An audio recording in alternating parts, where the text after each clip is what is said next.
Carlos Baerga at second, Ray Ordonez the shortstop, and Rick Reed on the mound for New York.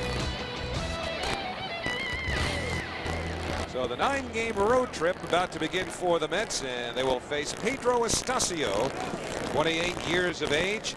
Estacio and Mets starter Rick Reed hooked up earlier this year. That was in May at Shea Stadium, and the Mets wound up winning that game by a score of 5-2. So Tony Phillips takes a fastball away from Estacio to get us started. Estacio 10-10 on the year, and he has a good fastball and a good breaking ball. One guy should know him very well, Mike Piazza. He caught him. That's a strike. 1 ball, 1 strike now on Phillips. By the way, Estacio's not afraid to pitch in. He leads the majors this season with 14 hit batsmen.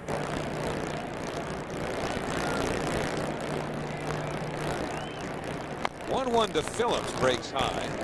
2 balls and 1 strike to Tony Phillips, whose on-base percentage in his first week with the Mets, .484. It's not going to stay that high, but that's more than anyone could have expected. Remember, this guy's 39 years old, and he's learning a new league. And he pulls that one foul, 2-2. And his reputation is as a clubhouse guy. If his teammates aren't hustling, he'll get on his teammates. In fact, one story had him getting on Frank Thomas when he was a member of the Chicago White Sox. Talking about Tony Phillips. Very, very intense. And the 2-2 from Estacio, and he gets him on the breaking ball. 1 man out here in the Mets first as Phillips goes down on strikes. That'll bring up Edgardo Alfonzo. Well, behind Estacio, you see Helton, Lansing, and Perez along with Castilla in the infield. Bichette, Hamilton, and Walker left to right in the outfield. Reed behind the plate. Castilla with only 8 years in 115 games. One of the best defensive third basemen in all of baseball. Very underrated all around defensively and offensively. How's he going to get some respect? Edgardo Alfonzo, the batter for New York. Fonzie struggled on the homestand, although he did have a home run in yesterday's game. Alfonzo just 6 hits in 35 trips in the 10 games at Shea. The Mets won 6 of those 10 after taking 5 out of 7 from Chicago and Milwaukee. That was on the road, which is where the Mets are going to be most of the rest of the year. 31 out of the final 50 away from home. Still pretty light out here, and the sun can be a factor. You see, they'll have to shade their eyes. They have the sunglasses. In about an hour, they'll be all set, but they've got to be careful with that sun here in Denver. Good slider from Estacio on the outside corner, 2-2. That was a shot of Mike Lansing, the second baseman. We showed you his sunglasses on top of the hat.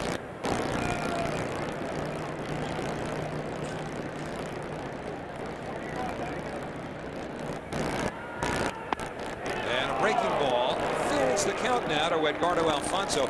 Take a look at this field from an overhead view. Fran, this has to play havoc with everybody. Shadows on the infield, sunlight, and then more shadows in the outfield. But not necessarily the pitcher, the hitter, and the catcher, but the infielders. We had a shot of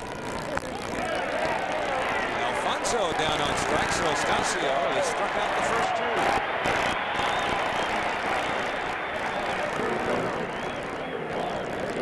2. In that last pitch to Alfonzo, good ball. He was called for going around. Yeah, he went around, no doubt about it. Plate umpire Jeff Nelson ringing him up. So 2 out, nobody on. John Olerud on a 20-game hitting streak, facing a pitcher against whom he's never had a hit. It's not much of a sample, but he is 0 for 7 against Pedro Estacio. Leading the National League in hitting. He's got those 15 home runs. Having quite a season. And John Olerud 4 points ahead of Larry Walker for the batting lead. Similar to Vinny Castilla. I don't think he gets the respect he deserves as a hitter and a first baseman. There's Larry Walker in right field fighting John Olerud.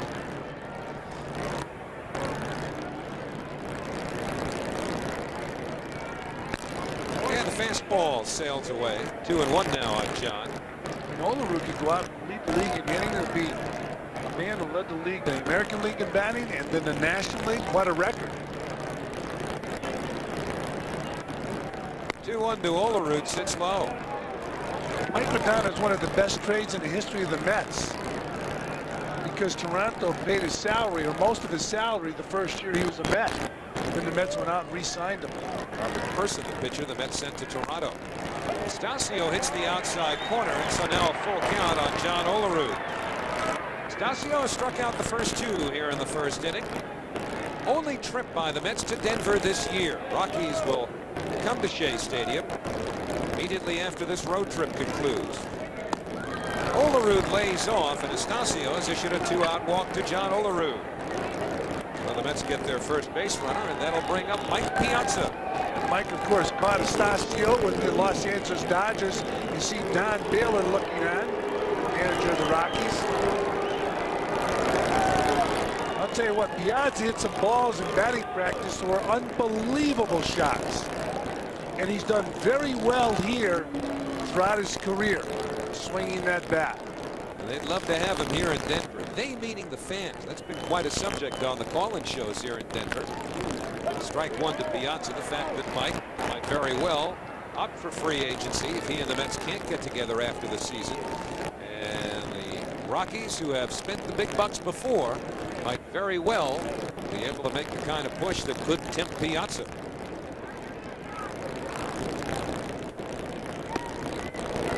Nothing in two now, Mike.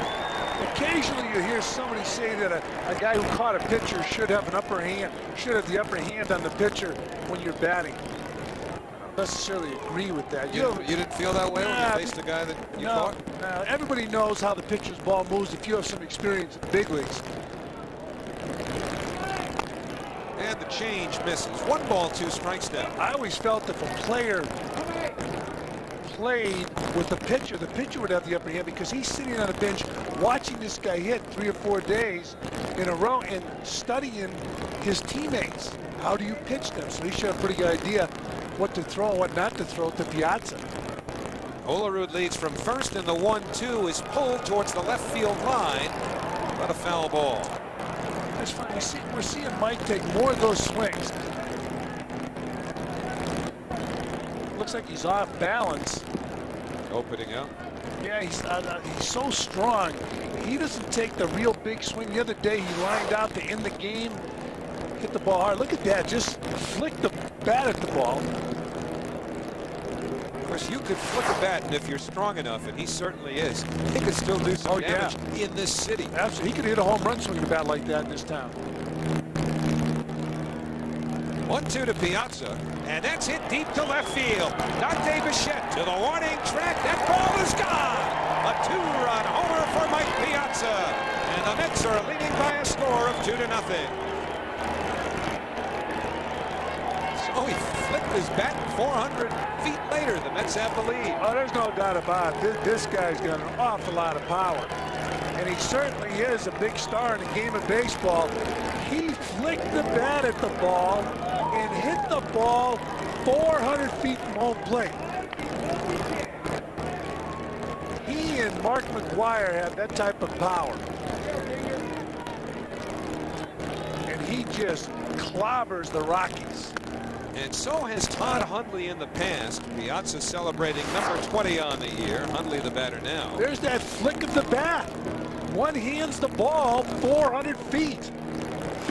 Went down and got a breaking ball, and now Hundley looks at a changeup. It's 0-2. And Piazza's the type of guy that can get hot within a week, have 7 more home runs. A lot of slumping hitters have gotten well at Coors Field in Denver. Hundley 3 hits yesterday. Stays alive here, 0-2. And you get the feeling, and you know, Todd somewhat shyly will admit this, that you know, for him to really feel as though he's back, he's got to get one out of the order. For him to get comfortable. I think I would agree with him. He's a home run hitter.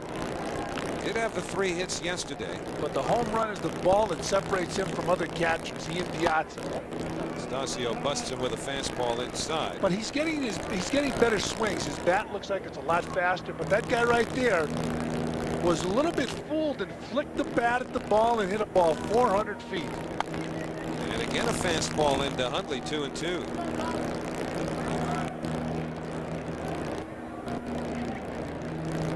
Well, now they're measuring that home run at 398.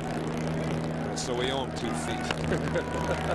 Bounce foul. We called it take it 400. personally. Well, we called it 400, and they came back at 398. So that's representative. Todd has hit some long balls in this park as Mike Piazza gets ready to go behind the plate, still savoring his home run. Hundley at Coors Field, a .431 average with 6 home runs.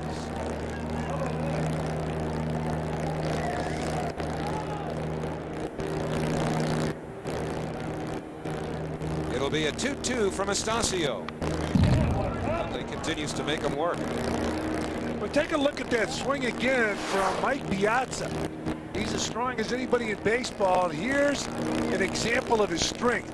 Out in front foot. Look at the arm extended.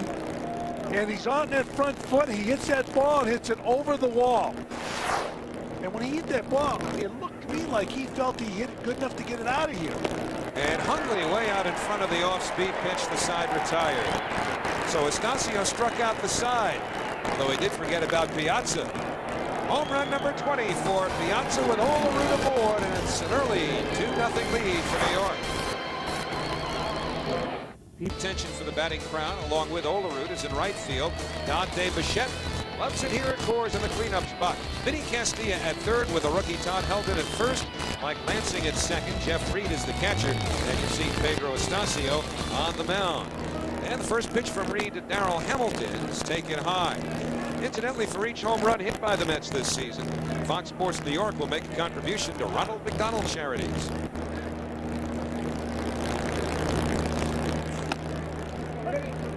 On the inside corner to Hamilton, 1-1. The Rockies went out and picked up Hamilton from the Giants for Ellis Burks. They felt they could not sign Ellis Burks. As you look at Rick Reed's numbers, 12-7 on the year. Could even be better now with some luck. And Hamilton retired on the comebacker, 1 man away. His numbers could be a lot more impressive with some luck. 113 strikeouts in 156 innings. But he could have a better record. And to me, Howie, the most important thing a pitcher, the most important stat for a pitcher wins. Well, Rick Reed found out about that in his last start. Remember, he gave up an unearned run to the Dodgers and was trailing 1-0 going to the 9th inning, but the Mets came back and won that against Jeff Shaw. Neifi Perez, the reason that Walt Weiss, in effect, is now an Atlanta Brave. And this guy got off to a slow start this year, but for the last 6 weeks, Perez and Todd Helton have turned it up, and it's really helped the Rockies. They're playing a lot better baseball the last 6 weeks. Out in front, and he pulls it foul. 1 ball, 1 strike. Perez made a statement this year that he can't play in cold weather. Somebody said, well, 3 months up here, they're pretty cold. Don Baylor will agree with that. News for you. In this town, at this point right now, let's see, local time, it's about 7:20. Probably still about 85 degrees. Sunny, hardly a cloud anywhere in sight. Still snow by the time the game's over. They have some wacky weather out here, but it's 2-1 now to Neifi Perez. That's picturesque, huh? This is a beautiful part of the country. It's not a postcard. That's live action from Coors Field. Liner right to Ordonez for the second out.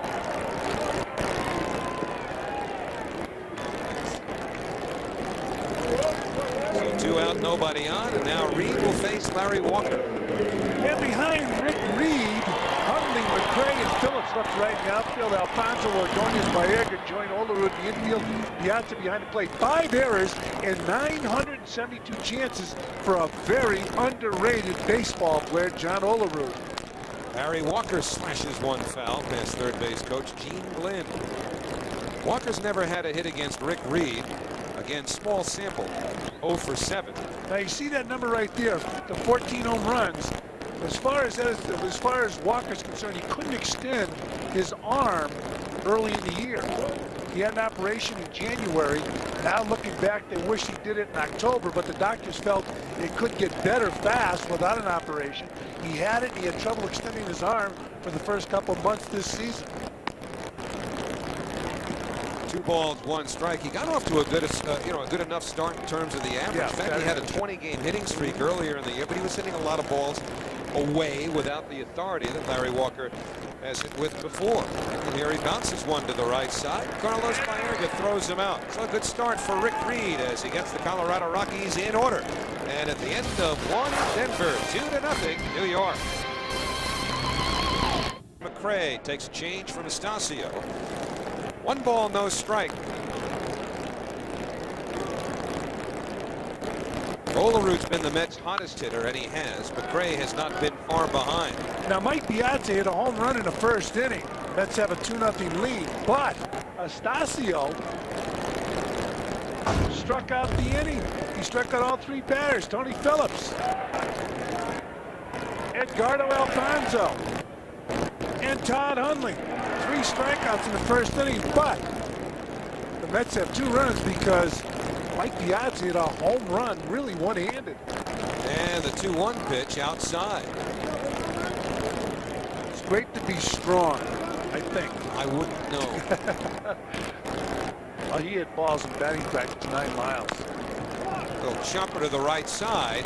Estacio plays it in fair territory, and it can't be held by Helton. And that's really a bad play by Estacio, because although he was anxious to get the ball while it was in fair territory, his momentum was taking him so far into foul ground that it made the throw a difficult one. He couldn't set. It should be a lot easier, though. You know what? He handcuffed Helton. See, but look what he's got to do just to get the throw off. You know what? The ball should have been caught. The ball should have been caught. That ball wasn't thrown that hard. Second look, I agree with you.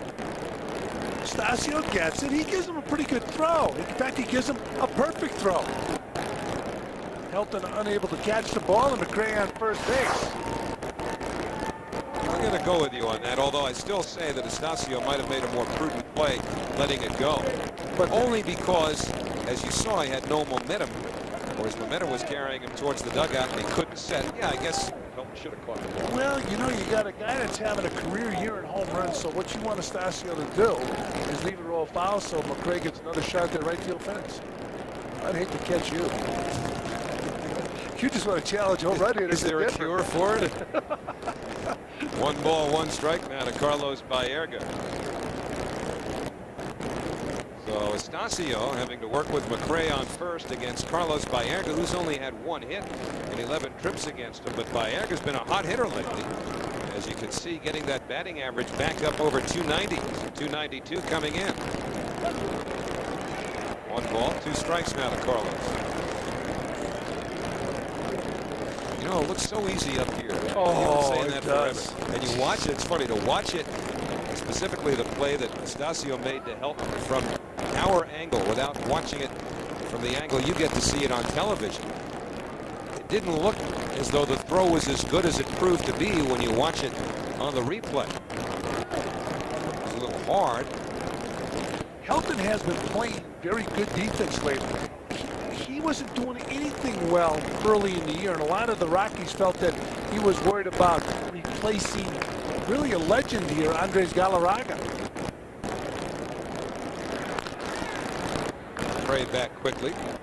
Helton was going to play someplace in his lineup this year. He was either going to play first base or left field. Either Bichette was going or Galarraga was going, but Helton was going to be in the lineup. I think Helton was surprised Estacio got that much on the throw, given the situation. I thought it was a perfect throw. Popped up to the third base side. Castilla by the tarp. 1 man away.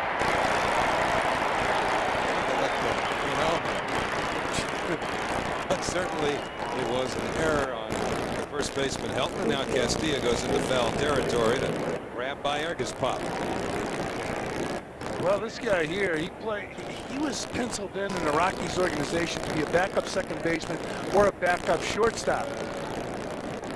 Charlie Hayes played third base when he left this ball club. They moved Castilla over there, and boy, is he really been special. Ray Ordonez, a batting average at 257. Continuing to pick up his base hits. You know, over his last 25 games, Ordonez is hitting .370. Yeah, but he's falling apart defensively. Yeah, errors in 3 straight games.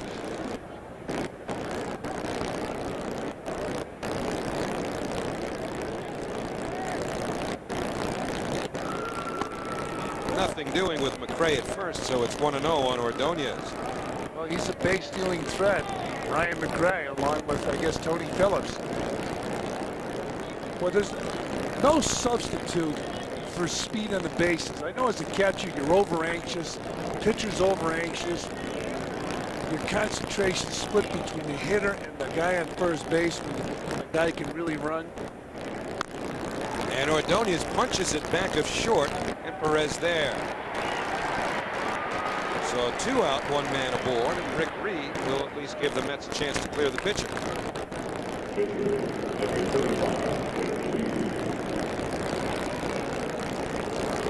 Bobby Valentine looking on, manager who protects his players. Reading some of the articles in the paper today. Bobby tries to find the bright side of everything with his players. Even the bullpen, when the bullpen struggled. Reed pulls it to the hole, and it's off the glove of Perez. So everybody's safe. We'll see how they score it. Now the Mets have runners at first and second with 2 men away. And it is a base hit for Rick Reed, his 7th of the year. Perez getting over there and the ball hitting off the heel of his glove. So in this inning, we've seen the ball hit off the heel of Helton's glove, the first baseman, and now Perez, the shortstop. It's a playable ball, but it's ruled a base hit. So back to the top of the order. Don Baylor somewhat beleaguered as the manager of the Colorado Rockies. He's been under some fire here, as is the general manager, Bob Gephardt. Rockies have always had a pretty high payroll. They get off to another bad start this year. There are questions about each of their futures. Good play there by Jeff Reed. 1-0 now on Tony Phillips with Gray at second, Rick Reed at first. The Rockies 22 games out of first place. That's killing them. Bob Gephardt, general manager of the Rockies. Kind of an emotional reaction to Rick Reed being given a base hit. His ERA goes up now. Yeah, but you can't give Perez an error on that. Actually, there can't be any earned runs in this inning because of the error on Hilton. Perez had to go in the hole. He was outstretched trying to catch that ball. He had trouble throwing Reed out at first base and he got it.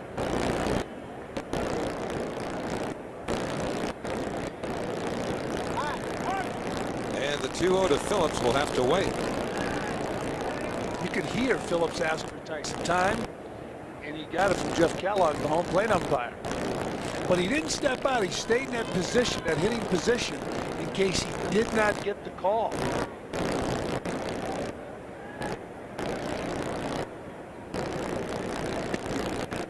Taken at the knees, 2-1. You know, we saw that happen on the homestand at Shea Stadium. I forget who was batting now. I'm tempted to say it was Edgardo Alfonso, but I'm not sure. Yeah, While he was in the batter's box, he put his hand up, asking the home plate umpire for time. Time was not granted, and Alfonso stayed in the box and took the pitch. You know, Tony Phillips kept his hands in hitting position. Bouncer to the right side, and it's off of Lansing. Around third, McRae. He's coming to the plate. Lansing's thrown, not in time. And the Mets lead 3-0. 2 errors in this inning. That's a playable ball for Mike Lansing, who lately has been playing well for the Rockies. At the start of the season, he struggled and was criticized severely, but he's been playing some good defense and he's been productive offensively. But he's going to make this play. We got in between, the in-between out. We tell an infielder to charge the ball. Well, he was undecided, didn't charge it to the last moment. He got the in-between out and was unable to come up with it. So on an unearned run, the Mets have increased their lead to 3-0. Alfonso struck out his first time up and takes outside for ball 1.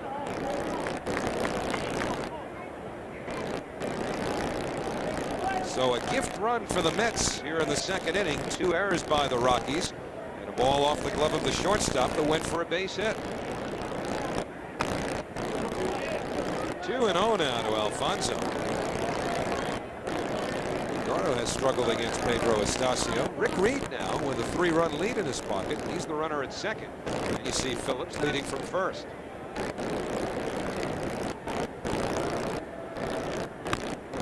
3-0. So Alfonso with a 3-0 count.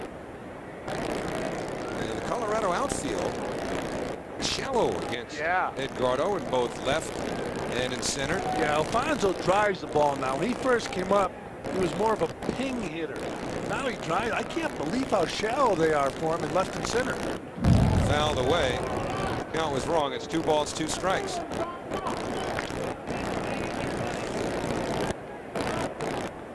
Here you see the defense right there. Now in right field, Larry Walker is playing deeper. If you follow the Mets, you know that Alfonso can hit the ball hard the other way, but he can hit that ball hard to left field too. There's Larry Walker. A little bit deeper than the center fielder and the left fielder. And it's pulled by Alfonso into left field. Here comes Reed. He's going to be held at third.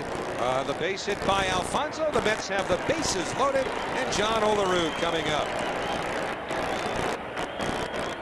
Well, because they were so shallow in the outfield, they were able to make Cookie Rojas hold the runner at third base.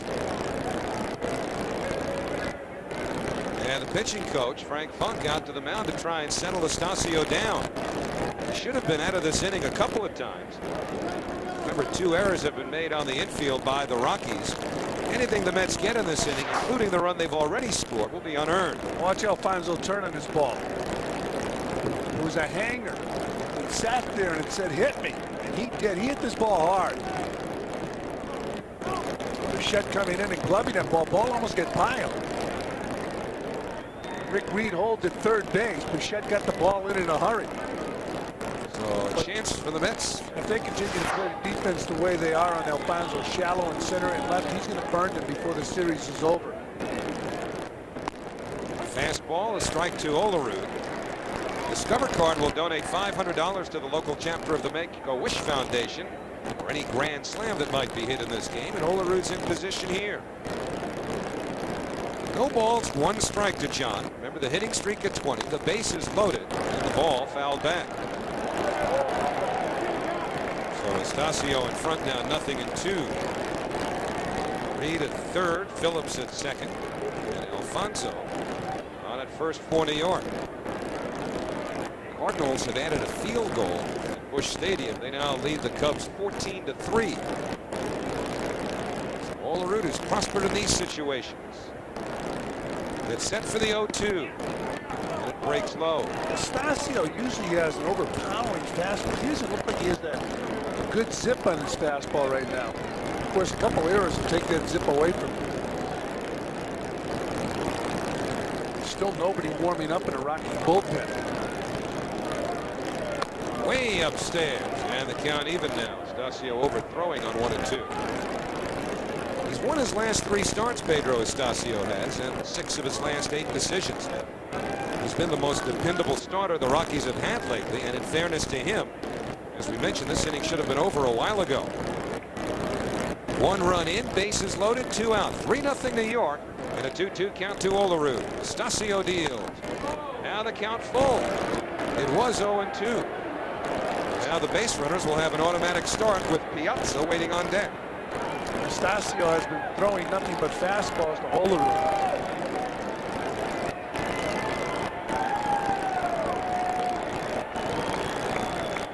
And the payoff pitch. Line to left. Bichette over towards the corner, and he can't get it. This could clear the bases. 2 runs have scored.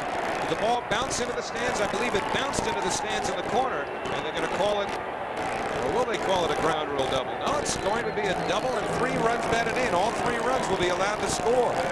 Lost sight of that ball in the corner. Cookie Rojas had his hands up simply to hold the runner Olerud at second base. And so John Olerud now has a 21-game hitting streak, and the Mets have a 6-0 lead. Longest in the National League this season. Olerud hitting a ball where it's pitched. Ball tailing away, and Olerud going with it. Good effort by Bichette, unable to get that ball. Rolls into the corner, 3-run scored. So ball 1 to Piazza. Olerud now with 69 runs batted in.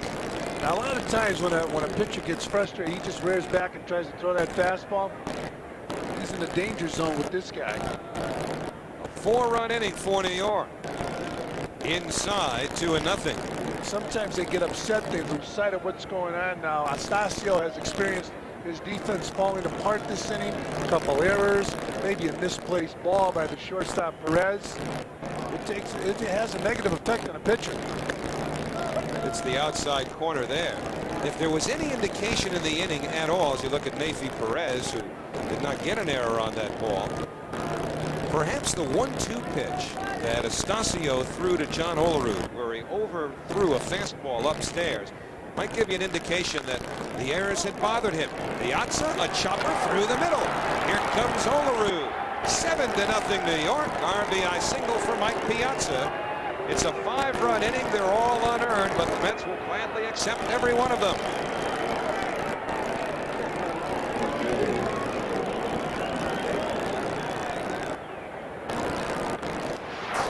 Well, Piazza got a pitch. He hit the ball right back up the middle. That topspin helps out. It shoots through the infield. So Piazza, 2 for 2 in this game, 3 RBIs. Olerud has a hit, 3 RBIs. And a line drive by Hundley. That's a fair ball headed towards the right field corner. Walker up with it. Piazza on his way to third. He'll hold there. Hundley's got a double. So the Mets have batted around. I tell you, if this club ever gets on all those cylinders going at the same time, it's going to be a tough train to stop. And here in this game, they got it going. But if they ever do it over a period of time, they're as good as anybody. Here's a good swing. Todd Hundley, look at those arms extended. Hits the ball hard down the right field line. Astacio has been a very effective pitcher for the Rockies, but here he gives up a double to Hundley, and the roof has fallen in on the Rockies here in the 2nd inning. Ryan McRae started the inning with that little topper, in which Astacio's throw was bobbled by Helton, the first baseman, for an error. Breaking ball for a strike. Astacio got the next 2 hitters, popping up by Erga and Ordonez. But then Reed got the infield hit off the glove of Perez. Phillips reached on an error by Lansing. And the Mets have put together 4 straight hits ever since. Slowly hit. Castilla retires McRae, and the inning is over. But not before the Mets do big-time damage against Astacio. They score 5 times and send 10 men to the plate. Middle of the 2nd. Mets by a touchdown. The Mets and the Rockies' own defense has done. You see the score. Pedro Astacio probably talking about that off-balance throw he made. Absolutely. You hung up on an off-balance throw, I can tell. But boy, what a tough inning for Astacio. A couple errors. And I guess a misplayed ball, though I didn't think Perez would throw Reed out at first. So Rick Reed now has 7 runs in his pocket as he works to Dante Bichette. No balls and 1 strike to Dante, who's tied for 3rd in the National League in hitting. Bichette hit his 200th Major League home run yesterday in Pittsburgh. And a fastball right there. 0-2. Boy, has he been productive here in Colorado. Each of his last 5 seasons with the Rockies, Bichette batted in the 300 range with at least 20 homers.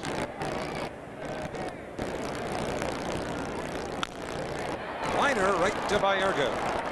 Now, last inning, the best pitcher in the Rockies experienced a tough inning. It started with Brian McRae bouncing the ball. Astacio, a nice play. Perfect throw. Todd Helton unable to hold on to it. That was the start. Now, that's a tougher play right there. Here's an error by Mike Lansing. 2 errors. And Pedro Astacio, well, you don't want to lose him because he's been pitching so well for the Rockies. But the way things are going tonight, he's not going to be in this game very long. Outside to Vinny Castilla, 1-0. Goes to show you how a manager treats a veteran who's had some success as opposed to a rookie who's struggling. A rookie be out of the game now. Astacio's still in it. Reed hits the outside corner, 1-1. Reed has retired the first 4. Look at him stare down. He's visualizing his next pitch. Vinny Castilla stepped out of the batter's box. Castilla played in the Mexican League with Armando Reynoso. Reynoso told me he's not surprised at Castilla's power. off the outside corner. Reynoso's going to pitch tomorrow against Colorado Rockies version of Bobby Jones. Well, Vinny Castilla in the Mexican League was, there's Reynoso right there. Reynoso told me Castilla put on weight, got a little bigger, stronger, and he became a much better power hitter. But even in the Mexican League, he said Castilla had power, but he said the ballparks are pretty big in the Mexican League. So Vinny Castilla, very much underrated player, and probably because he played with Galarraga, Bichette, Walker, and also because he plays here. But Reynoso will have to pitch here now. Reynoso, a former Colorado Rocky. And the 2-2 swung on and missed. Castilla down on strikes. 5 in a row now, retired by Reed. That's his first strikeout, 2 men away. New York Mets baseball is brought to you in part by your Tri-State Ford dealers. Expect more, get more. Let your Tri-State quality Ford dealers show you why there's more to afford. Burt Reynolds, John Voight, they'll be coming around any second. We can't wait. We've got a game going on. And it's Todd Helton. Helton leading the National League rookies in batting. He's at exactly 300 coming in as he takes ball 1. Helton played some left field for the Rockies last year while Andres Galarraga was still here. This kid's going to be Rookie of the Year. 2-0. Of course, Kerry Wood's going to get a lot of attention. Yes, he but is. you'll wonder how much Wood will be able to give the Cubs down the stretch, because they're talking about him having a tired arm. He was beaten by the Arizona Diamondbacks a couple of days ago. The tired arm will get that'll be all right. But this guy, he's got 18 home runs. He's hitting 300. Got off to a terrible start this year. The highest average Continental Airlines during the month of August. You see Helton and Baerga. The Rockies have been high on Helton from day one. Take a look at it again. You see Bernard, San Francisco Giants, Baerga, Aurelia of the Giants, Helton, Osmus. And Helton gets under it. This will be playable for Brian McCray. A lot of real estate out there. And the side retired. So with apologies to Turk Wendell, Rick Reed is perfect through 2. And at the end of 2 here in Denver, 7-0. Carlos Baerga up to lead off the 3rd inning for New York. 7-0 Mets. 5 of the runs unearned against Pedro Estacio, and Baerga first ball hitting. Shoots it towards Darrell Hamilton, and that's the first out here in the 3rd. New York Mets baseball is brought to you in part by Omnipoint. 100% digital, 0% hassle. And with 1 out and nobody on, a look at Denver, Colorado. Friend used to run around that part of town while he was in here as a minor leaguer when the Denver Bears played at Mile High Stadium. Did his jogging right in that park. Boy, there were some memories. What do you call that park? The Joggers Park. Joggers. I have no clue. I was going to hope you make something up. I'm in here with the Omaha Royals to play those Denver Bears. 1-1 to Ordonez. Now, Mile High Stadium, where the Denver Broncos play, seats what, 80,000 or so? Yeah. How many would they get for a minor league game when you came in? About 1,500. 1,500. Felt like you were all by yourself. They knew you were coming. This, though, is beautiful Coors Field, where they get around 50,000. It's 1 ball and 2 strikes now to Ordonez. Oh, they sell out every night. You might see some empty seats, but they've been sold. Although there are no empty seats here tonight.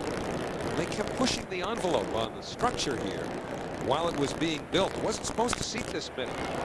It's hit pretty deep to left by Ordonez, but playable for Bichette. And there were 2 men away.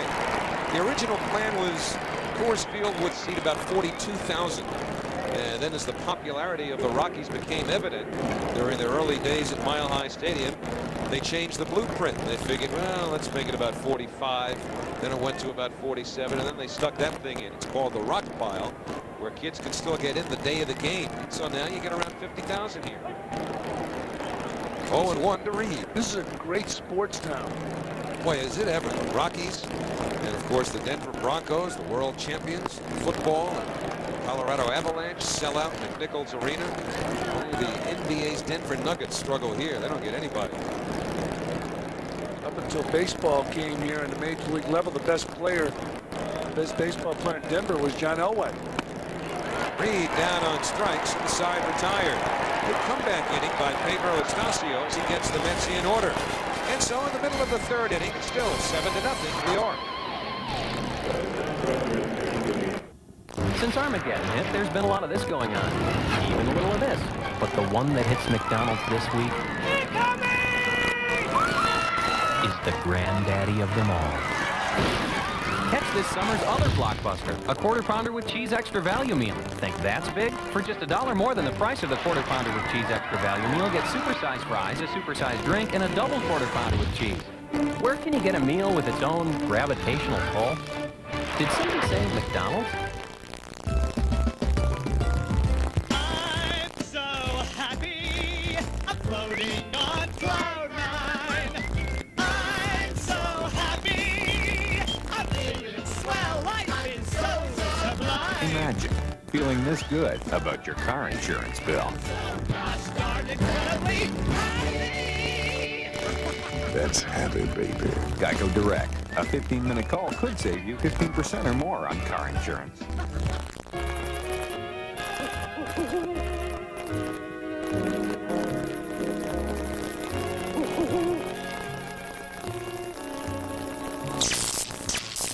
Having fun yet? Then get to the Summer of Fun and nobody beats the whiz. Buy the fun stuff you want and get more fun stuff, like special offers, tickets to games, Madison Square Garden, Radio City Music Hall with select purchases. See newspaper for details. Nobody beats the whiz. A Cablevision company.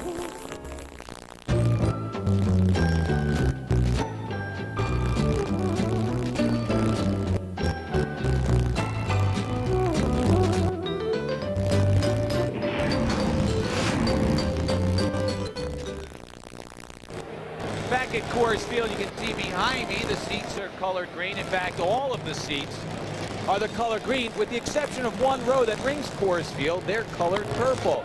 Very simple reason, as you know, we're in the Mile High City. And right now, if you sit in this seat, you are exactly a mile above sea level. Although, frankly, we're only a couple hundred feet above the field, so I don't get it. The air seems pretty thin up here. The fans are having a good time. Howie, take it away as the Mets try to build on this lead well above sea level here in Denver, Colorado. Which is where Matty's going to stay. He's going to hunt down some Rocky Mountain oysters if I know him. Mike Lansing, Jeff Reed, and Pedro Estacio, the bottom third of the Colorado Rockies order against Rick Reed. He gets a strike on the outside corner. Lansing, the former Montreal Expo, got off to a slow start. But he's picked his batting average up lately just to get to 266, although he did make a key error during that 5-run Mets second inning. 0-2 now to Lansing. So Reed, who has provided no margin of error in his last start against the Dodgers, has a lot to work with early on tonight. Off the plate. 1-2 now to Lansing. He's only had one hit in 10 trips in his career against Rick Reed. And the 1-2 pitch, a breaking ball low and away.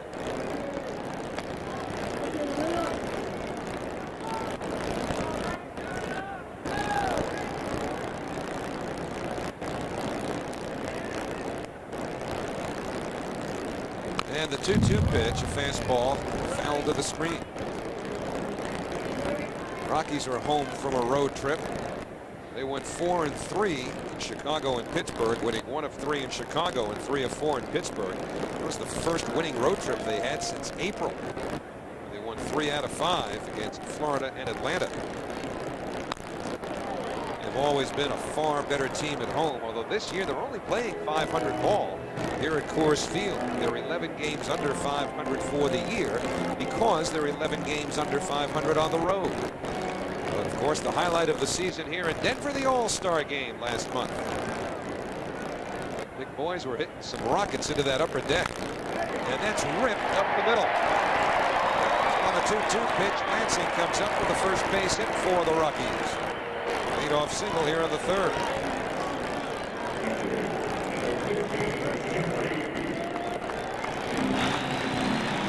And Rick Reed, who is a member of the All-Star team, ERA leaders.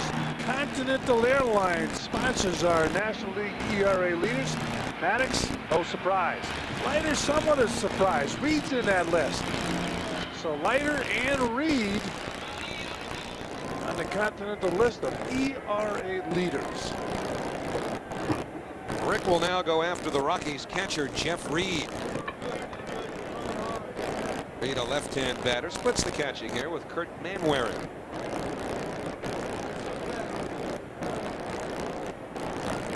Nobody out in the third. Lansing leads from first. He's running, swung on and missed, throw to second, and he is out. Nice throw by Mike Piazza. That makes you feel good when you're a catcher. I know the home run made him feel good, but he just threw a bullet to second base to cut down Mike Lansing. Piazza, that's not an easy ball to handle and throw. It's inside, the hitter takes a swing, and Piazza with a strike to second base. That was a funky slide by Lansing because he could see the ball beat him. Good throw, Mike Piazza. 0-1 inside, and so Don Baylor trailing by 7, starting the runner, trying to get something going here in the third inning. Jeff Reed swung and missed, and that cut down Lansing by a huge margin.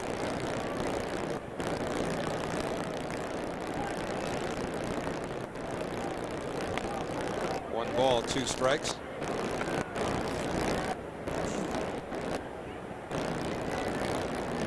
Jeff Reed's been a pretty hot hitter lately, and as the Mets have done often this year, they're over-shifting against left-hand batters on the infield, with Ordonez pulled around towards second. Yeah, Reed and Manwaring share the catching position here in Denver. He does pull the ball. Baerga gets a glove on it. Jeff Reed is aboard. So he found some room, Reed did, with the overshift. Well, the overshift, and they still got the base hit. But they played him right. Just that Baerga was unable to come up with this ball in the hole. They had him played perfectly. And you'll see a lot of the overshifts when Rick Reed pitches, because when Reed's going well, he throws a lot of ground balls. You see Baerga, pretty good range, just out of the reach of John Olerud. Another thing that I feel has made hitting even more difficult is the ability of the scouts, the video, and you start maneuvering the players into position. At one time, it was the catcher walking out in front of the plate, waving his hand. The guy would ignore him, he'd go back behind the plate. And then they hired a coach for that. That's right, and he ignored the coach. So then they went out and they got scouting reports. Scouting reports, video. Now the Mets infield, as you see, a conventional double play depth, although at the corners, playing for the bunt against Estacio, who swings away. They could turn 2 after all. There's 1 and a double play. So Estacio thought he crossed the Mets up with the corners pitching, but the played Piazza. And watching Piazza throw that ball, he really quick feet, getting himself into position to throw that ball on a strong throwing arm. Edgardo Alfonzo takes strike 1. Alfonzo batting .259. In this ball game, Alfonzo has struck out and he singled. Singled sharply to left field. They're still playing him shallow and left and center, and he takes. So it's 1-1 on Alfonzo. I need a catcher's opinion here. That ball on which Reed swung and missed. We see this stuff so often where the hitter kind of leans out over the plate. As Alfonzo drives the ball down the right field line, foul. Now I know there's a fine line, especially for a left-hand hitter, whether the pitch is on the inside part of the plate or the outside part of the plate. But as a catcher, you've got to deal with that hitter coming out over the plate. How fine a line is it between the hitter's natural momentum and his forcing the issue a little bit to the point where the umpire has the opportunity to call interference? Yeah, rarely do they call interference. They say, you know, if he goes across the plate after his natural swing, it's a legal swing. But don't we see them all lean out over the plate? Oh, I don't blame them. But umpires are rarely call that type of interference. Outside, the catcher, if he can make contact with the hitter, now the umpire has to make a decision. When you don't make contact, it's pretty much a decision made by no contact. Some guys almost stand at right angles after their swing, trying to distract the catcher. Alfonzo right back up the middle with a base hit, his second hit of the game. So Edgardo Alfonzo on first base, 1 man out here in the top of the 4th, and John Olerud stepping in. He is 3 games shy now of Hubie Brooks' hitting streak record, because his last at bat he laced one down the left field line, and that cleared the bases. 3 runs would score, although Reed had a little trouble Tony Phillips, and then Edgardo Alfonso all coming around on the liner to the left field corner by Olerud. He now has a 21-game hitting streak. So John Olerud facing Pedro Estacio fouls the ball back. 0-1 on Olerud. Speaking of those hitting streaks, you know, it's kind of amazing. Tommy Agee hit in 20 straight games in 1970. And how many hits he had during the 20-game hitting streak? 23. He only hit 287 during that hitting streak. As you see, Met hitting streaks of 20 or more, and Olerud has left Agee, Alfonso, and Husky in the dust. So you're getting on Tommy Agee. Ground ball is short. Should be a 6-6-3 double play, and that'll do it for the Mets. Here in the top of the fourth, they fail to score. But we have played 3.5 here in Denver. The Mets have a 7-zip lead, and we'll be back. That Houston game of note because Randy Johnson in his first start at the Dome in Houston, inside to Hamilton, they say that they might have the biggest regular season crowd in the history of the Dome with Randy Johnson pitching. 1-1 on Hamilton. Fouls it off. When you think about it, if the Mets get into the wild card, chances are they would play the San Diego Padres because you can't play the team in your own division, which means that Houston would play Atlanta. Now, if the Houston Astros play the Braves, you got Randy Johnson, a left-hander, starting twice against them. You've got Mike Hampton, a quality left-hander, and the Braves are not going to be as prolific an offensive team against southpaws. So, you know, I'm sorry, think about it though. You turn Chipper Jones around to the right side where he loses his power. Ryan Klesko's got a hit against left-hand pitching. Braves are a somewhat different team if you're going to throw left-handers in a 5-game series like that. And Randy Johnson has 7 strikeouts, 7 innings at the Dome tonight. As Hamilton fouls the pitch off, so it's 2-2 on the Rockies center fielder. Hamilton will be followed by Perez and then Walker. Rick Reed has been composed in this ball game. He's got a nice lead, and he gets Hamilton to hit a high fly ball to Twilight. Todd Hundley is there and makes the basket catch. He had trouble picking that ball up, I'm sure. Well, the Twilight has given Todd quite a bit of trouble, and this is no exception, although at least he stays with it. There were times earlier when, if you think this looks a little jagged, he'd be downright lost. So I think it's safe to say that Todd's made some progress over the last week or 10 days especially. Now, this is the high or twilight portion of the night here in Denver. It is 8:10 now, local time. Probably got about another 35 to 40 minutes before that sky is a lot more favorable to an outfielder.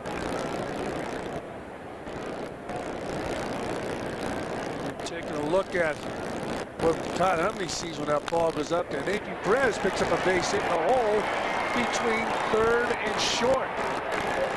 11-game hitting streak now for Nathan Perez. This copyrighted telecast is authorized under television rights granted by the New York Mets solely for the private, non-commercial use of our audience. Any publication, reproduction, retransmission, or other use of the pictures, descriptions, and accounts of this game without the express written consent of the New York Mets, Fox Sports New York, is prohibited. Nathan Perez has hit in 17 out of 18 games, an 11-game hitting streak. He's on first base. Larry Walker's the batter. He grounded out his first time up. Walker fouls the ball off. So it's 0-1 on Walker. Now batting .338. He and John Olerud at this moment fighting for the penthouse in the National League's batting race.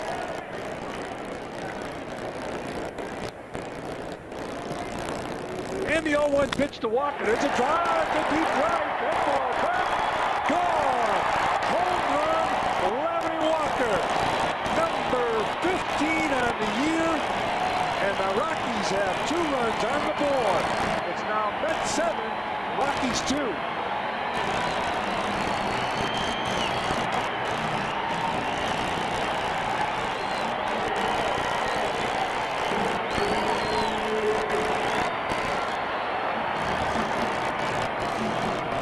Reed on this football night around the National League allows a safety.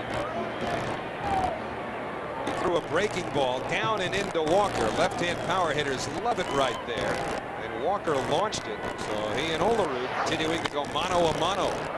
Dante Bichette fouls off the first pitch from Rick Reed. Larry Walker, number 15 on the year. We talked about his inability to extend early in the year, to extend his arms because of an operation. But he's feeling a lot better. So is Dante Bichette, one of the better clutch hitters in the National League, as he fouls off a pitch. It's 0-2 on Bichette. Again, Olerud with that bases loaded double, which scored all 3 runs, also has walked and hit into a double play. So Olerud 1 for 2, as is Walker. Walker with a homer and 2 RBIs. John started play tonight, 4 points ahead of Larry Walker. Bichette lined out his first time up. He swings at a fastball and strikes out. So Bichette is 0 for 2 tonight. Well, the Colorado Rockies can be counted on, as can any team that would come in here for any length of time, to hit better at Coors Field than anywhere else. Dante Bichette, even though he strikes out there, is certainly no exception. In fact, Bob Costas once called Bichette the poster boy for Coors Field. Dante was looking for him for 2 months. Was he? Yeah, he was really upset by that. Larry Walker looking on after hitting a 2-run home run. He'll watch Vinny Castilla take a strike. Castilla with 35 dingers this year. Now, these aren't necessarily Colorado Rockies, because you look at Steve Finley, and he's never played here as a member of the Rockies, but those are some pretty wide differences. Castilla bounces to short. Ordonez knocks it down, and Castilla has an infield hit.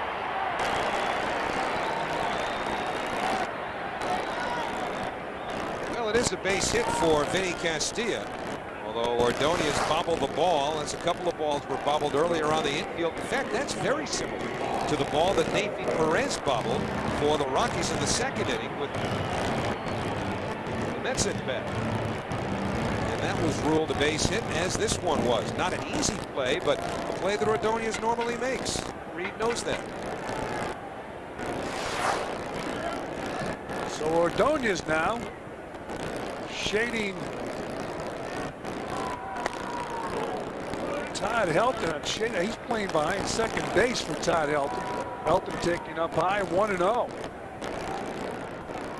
Helton hit a fly ball to center field his first time up. When Walker was batting, Ordonez was on the second base side of the bag. Wouldn't matter if he was in the bullpen. Here's a 1-0 pitch. There's a strike, 1-1. Helton coming into tonight's action. His rookie year batting .300, 18 home runs, 61 RBIs.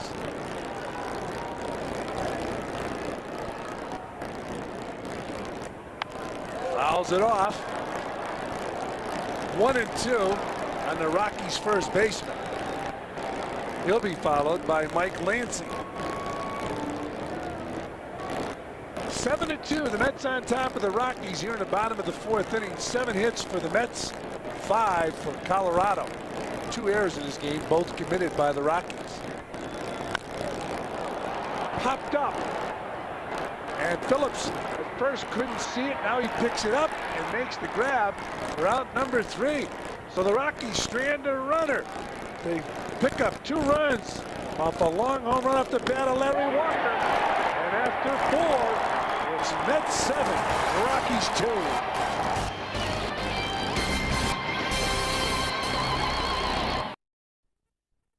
We go to the top of the 5th inning at Coors Field. 7-2, the Mets on top of the Rockies, and Mike Piazza leads it off.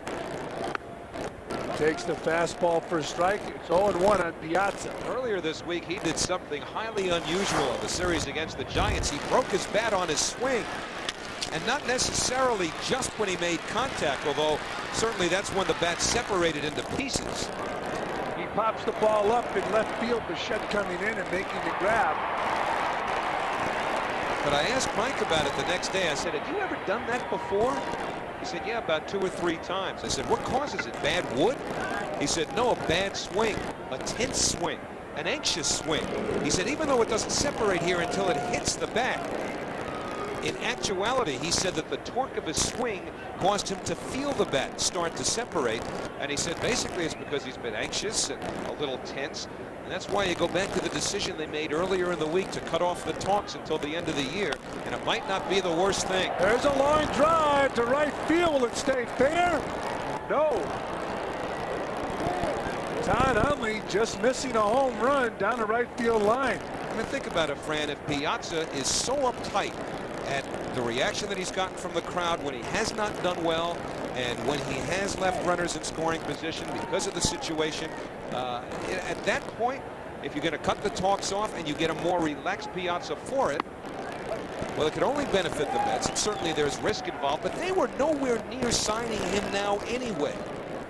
So for Piazza to try and cleanse his mind until after the season could work to everybody's benefit, although there is risk. Outside to Hundley, 1-2. Well, one thing we're not privy to the conversations between Mike Piazza and his advisors and the Mets front office, and the conversations between the Mets and Mike Piazza's agent. Hundley takes down low, 2-2. But there's an awful lot of talk in New York about yes or no.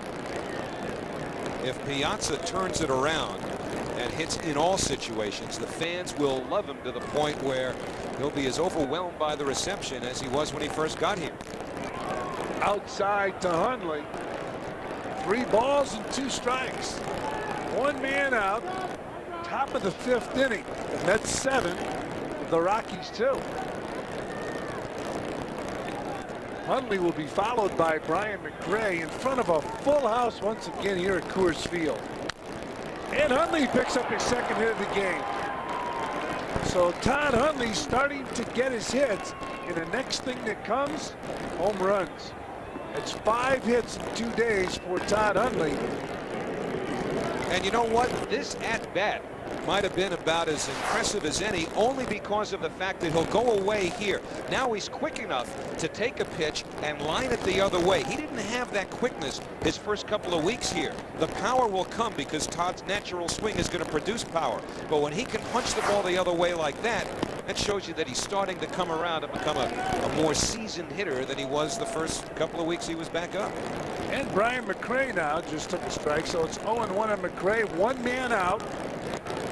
Top of the 5th inning at Coors Field. Mets and the Rockies. Outside to McRae. 1 ball and 1 strike. You agree with that? That if he's late enough to still go the other way, oh yeah, that's a sign that now he's starting to polish his swing? Well, he's taking better swings, and of course he's getting better results, and his confidence is going to come. The confidence in I know baseball especially, or for any athlete, is such a fragile thing, and they go into slumps, they lose their confidence. Now he's swinging a good bat. It was a great shot of him hitting that ball, his head right down in the ball. Todd in interviews has said he's not in mid-season form. He needs more swings. Well, he's getting the swings now. And Brian McRae, it's a fly ball left field. This should be an easy play for Dante Bichette. It is. 2 down. And the biggest thing that's going to help Todd Hundley, base hits. The more base hits he gets, the more relaxed and the more confident he's going to get. And then he's going to drive the ball over the wall. And once that, they're going to come in bunches. Watch this swing. And look at the extent. Look at his head on the ball, the extension. Look at his weight. He's got everything going, and he's starting to get in mid-season form. Nice swing by Todd Hundley. That's a great shot. So they're 2 men out. Hundley on first base, and Carlos Baerga takes a strike. Hundley has a picture-perfect swing from the left side of the plate. Generates power with his legs. We've talked about how he differs with Mike Piazza. Mike is so strong, he hits from the waist up. Where Todd uses his whole body. And the 0-1 pitch to Baerga is fouled out of play down the left field line. So it's 0-2.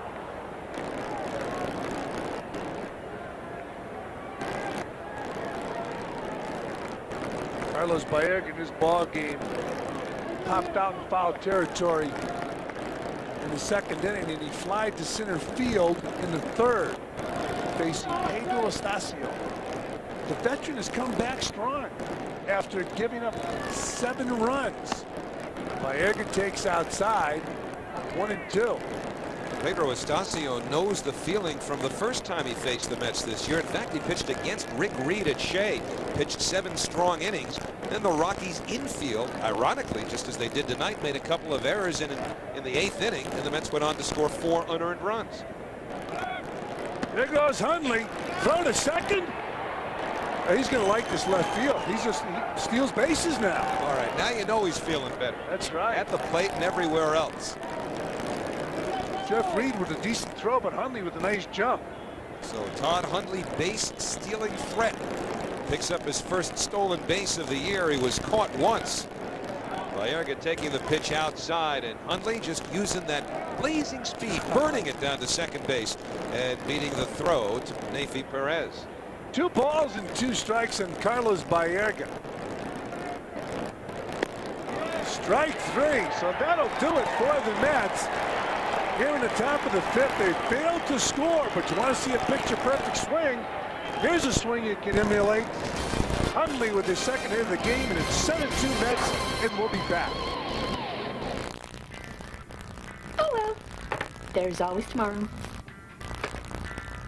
Save your non-winning scratcher tickets for a chance to win one of 99 summer racing weekend getaway trips for 2 to the Saratoga Racecourse.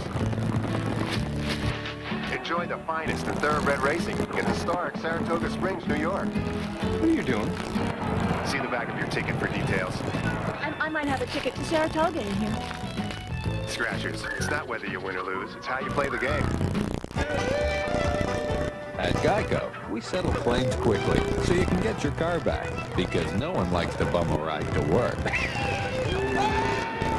Geico, a 15-minute call could save you 15% or more on car insurance.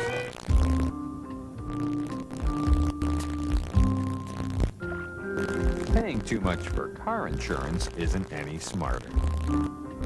Geico, a 15-minute call could save you 15% or more on car insurance.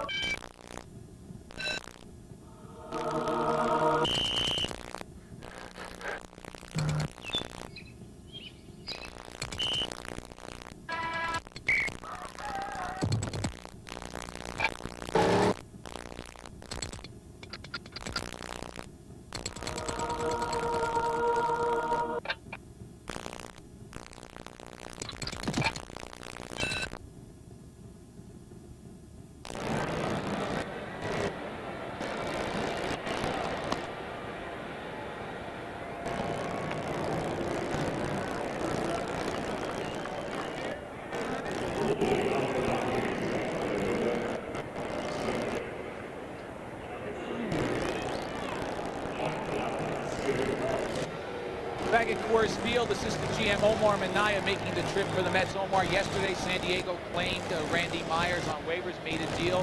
Why not the Mets trying to get Myers to help the bullpen? Well, our information on Randy was pretty fair, scouting information that we had on him.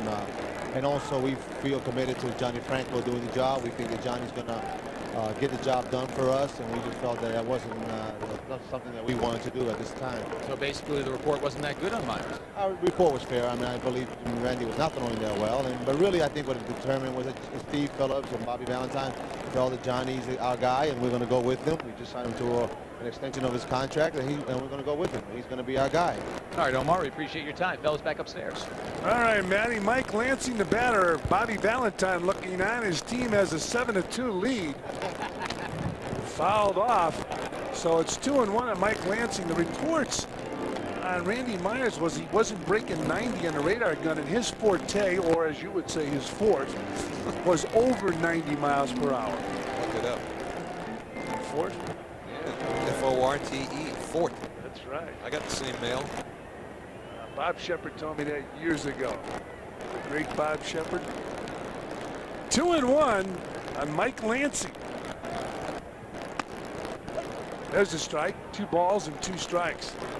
Plus, I mean, if you picked up Randy Myers, where do you use him as a middle reliever? Yeah, he's not going to close, Yeah. and Dennis Cook is going to get the 7th or 8th inning as a left-hand reliever. I'm paying Randy to work the 6th inning. There's a line drive down the right field line. Extra bases for Lansing. He's looking at third, but they're holding him at second. As Phillips hits the cutoff man, Baerga. And the Rockies here in the bottom of the 5th inning, with nobody out, have a runner in scoring position. So Lansing now 2 for 2 as he inside outs a fastball the other way. Lansing wanted to at least think about third base. He's got to pick up the coach, Gene Glenn. Remember, there's nobody out. Conventional baseball wisdom says you don't make the first out of an inning at third base, especially when you're down 5 runs. So Lansing holds on at second. Like Lansing last year with 45 doubles. Gene Glenn, the third base coach. So Lansing with a single and a double tonight. The batter, Jeff Reed, makes up high, ball 1. Reed had an infield hit his first time up. We'll take a look at that defense for the Mets. They shade him to pull again.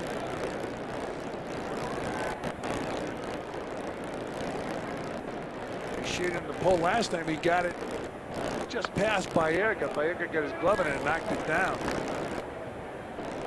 1-1 on Jeff Reed. Carlos Baerga, second baseman with the Mets, setting up against Jeff Reed. Pedro Estacio on deck. Rockies trying to chip away at this 5-run lead. Reed against Reed. Misses outside. 2-1. Bob Apodaca looking on. And you're watching all the action tonight on Fox Sports New York. Hope you're enjoying the contest. We're coming to you from Denver, Colorado. Full house on the end. Ground ball right at Baerga. Easy play as Lansing moves to third. 1 down. Now it's time for our Jeep game summary. And the Mets doing all of the early damage. Mike Piazza, 2-run home run of the 1st inning. John Olerud cleared the bases, extending his hitting streak in the 2nd inning. When the Mets would score 5 unearned runs, the Rockies made 2 errors in the inning, and Larry Walker was able to get 2 of those runs back for Colorado with his home run in the 4th inning, number 15 on the year, off of Reed. And now Rick Reed will take on Pedro Estacio. Estacio takes a strike on the corner. If you're a Met fan, you want to see Rick Reed get Estacio now. Don't allow the Rockies to score another run. This is one of those ballparks where the game is never over. And the 0-1 pitch, breaking ball, 0-2. Here's a situation, you got a pitcher hitting. Rick Reed has a nice curveball. Toughest pitch to hit, even if you're playing every day. You surprised at all Estacio's hitting? No. Their bullpen's pretty well rested. Don Baylor could have made a move here if he wanted to try and get back in it offensively. Fouled off a fastball. As that ball was being tossed to the plate by Rick Reed, the infield came in.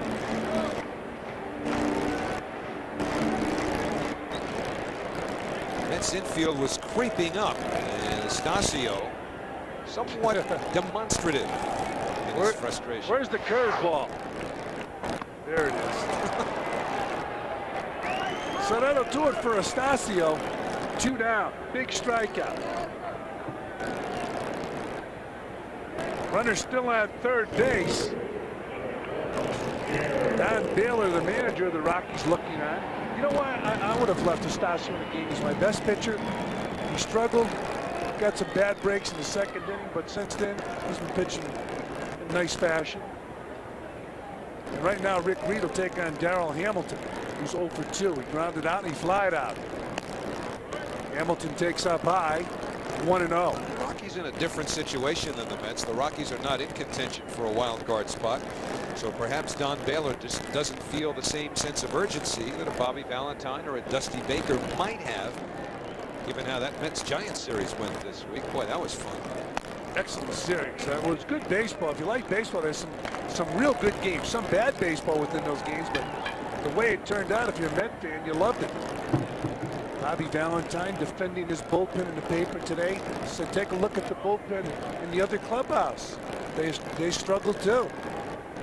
And a 2-0 pitch. Hamilton hits a high fly ball deep center field. he's going back. Home run.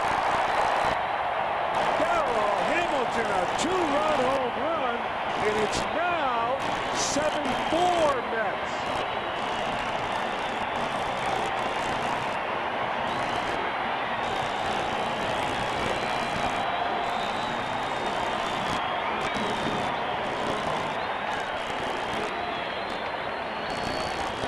A 2-out, 2-run home run.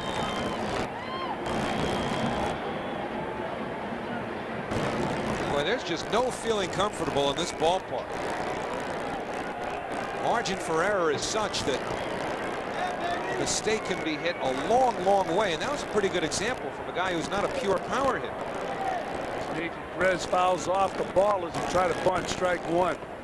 I mean, Darrell Hamilton's not a guy you expect to hit a ball 420 feet, even here, even at Coors Field. He crushed that ball. And the 0-1 pitch. Perez pulls it to the right side, foul. So it's 0-2 on the Rockies shortstop. Darrell Hamilton with a long home run. Breaking ball down. And did he ever get it? Look how shallow McRae was. And understandably so. And yet still, Hamilton got into it for about 420 feet. 7-4 now, Mets on top of the Rockies. And the 0-2 pitch to Perez down low, 1-2. I think what's happening here in Denver, when ball clubs are setting up their defense, they're playing their outfielders shallow, feeling that if the ball's hit hard enough, they're not going to catch it anyway. It's just going to go over the head. It's going to be over the fence. And that's a great example. Hamilton hitting the ball that far. And Perez looping the ball in the center field. We get a chance to see a lot of runs in this ball game. Already have. 7-4, fifth inning. Rick Reed had a 7-0 lead. Larry Walker hit a 2-run homer. Now so is Darrell Hamilton. Nathan Perez with a second hit of the night. He too going down to get it, just as Hamilton did on the low breaking ball from Reed. Nathan Perez able to get his bat on a low breaking ball from Reed. And Larry Walker, the batter. He picks up the base hit. Perez on his way to third. And the big turn at first by Walker. The Rockies have runners on the corners with 2 men out here in the bottom of the fifth.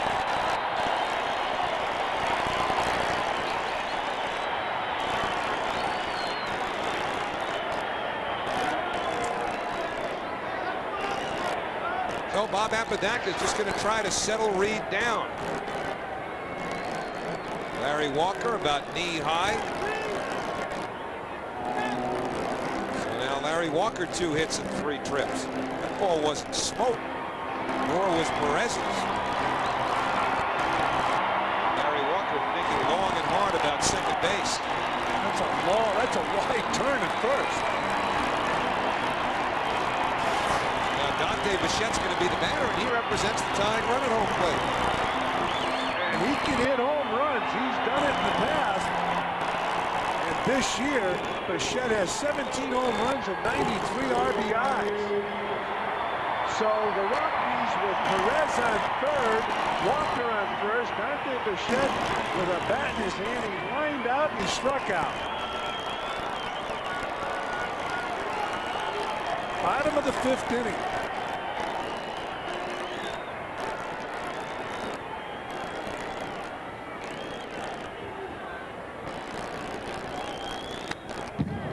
Fouling the ball back. 0-1 on Dante Bichette. Perez on third. Walker on first. Bichette the batter.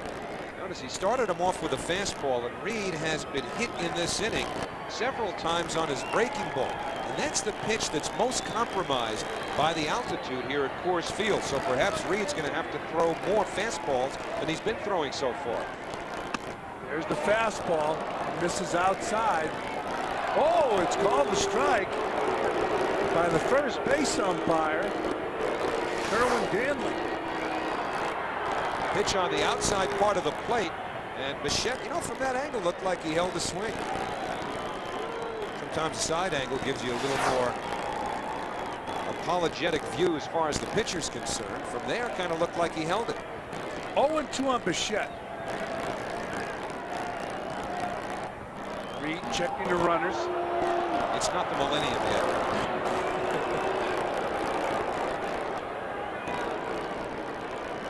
Never works. A lot of pitchers try it. There's Perez with his leadoff third. And the 0-2 pitch. Fastball up high, 1-2.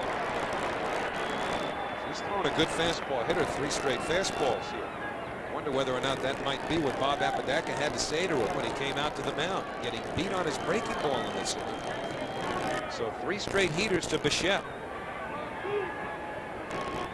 Gatson telling Reed to shake him off. That's usually an indication that they're working well together. He wants Bichette to think. Fouls it back. Bichette's on this fastball. Over the past 4 years here in Denver, it was Bichette, Walker, Galarraga, and Burks and Castilla with dynamite in their bats. But a lot of the people observing this team, as you look at Walker on first, a lot of people who observed this team felt Bichette was the best clutch hitter of all of those guys. And he's in a clutch situation right now. They're going away. The 0-2 pitch down low. So Bichette working the count to 2-2. Bobby Valentine, I guess, doesn't want to look on. On deck, Vinny Castilla. They have a lot of power in the Rockies lineup. And the 2-2 pitch fouled off again. Another thing you don't like when you're catching is when a hitter is taking good rips and fouling off a lot of pitches.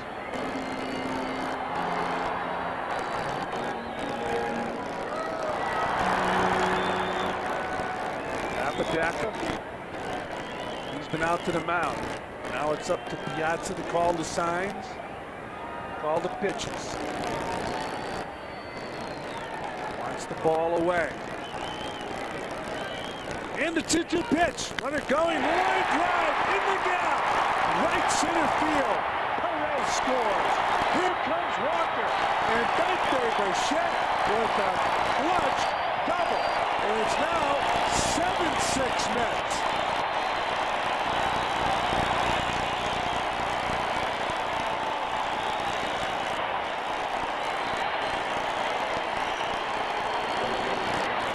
Bichette fouled off a number of pitches with good swings and then hammered the ball in the gap in right center field. So now it's a 4-run inning for the Colorado Rockies, and again a fastball that was up. So they went basically with the fastball during that at-bat to Dante Bichette. Reed was able to get in front of him.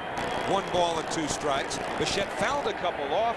Reed left the ball up, and Bichette drilled it to right center for 2 runs, and now he's the tying run in scoring position. Gotta watch Vinny Castilla. He's the batter. He takes up high. Ball 1. Castilla struck out his first time up. He had an infield hit in the 4th. Howie, you mentioned how Reed struggling with the breaking ball as Bichette leads off second base. Castilla, an excellent fastball hitter.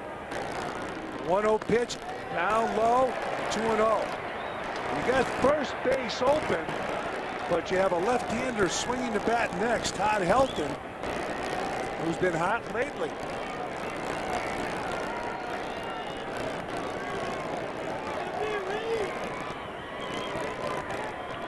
Mets up by 1 run.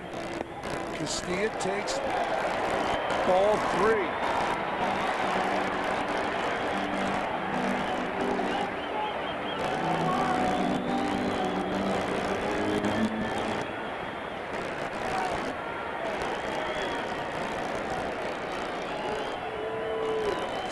Pitch. Ooh. That's a good swing. He just swung through a fastball. don't see him miss fastballs in his wheelhouse very often. This is a two-seamer by Reed that cuts back in on the hands of Vinny Castillo. He swings right through it. They call this guy Mighty Mouse. Why? Because you can't slip the high cheese past him. And they haven't picked off. Bichette picked off second base. Cannot happen, but it did. How about that? The tying run picked off second base. Base running blunder by the Rockies, but they picked up 4 runs. This a 2-run home run by Darrell Hamilton, 2-run double by Bichette. We played 5 here at Coors Field, 7-6 Mets.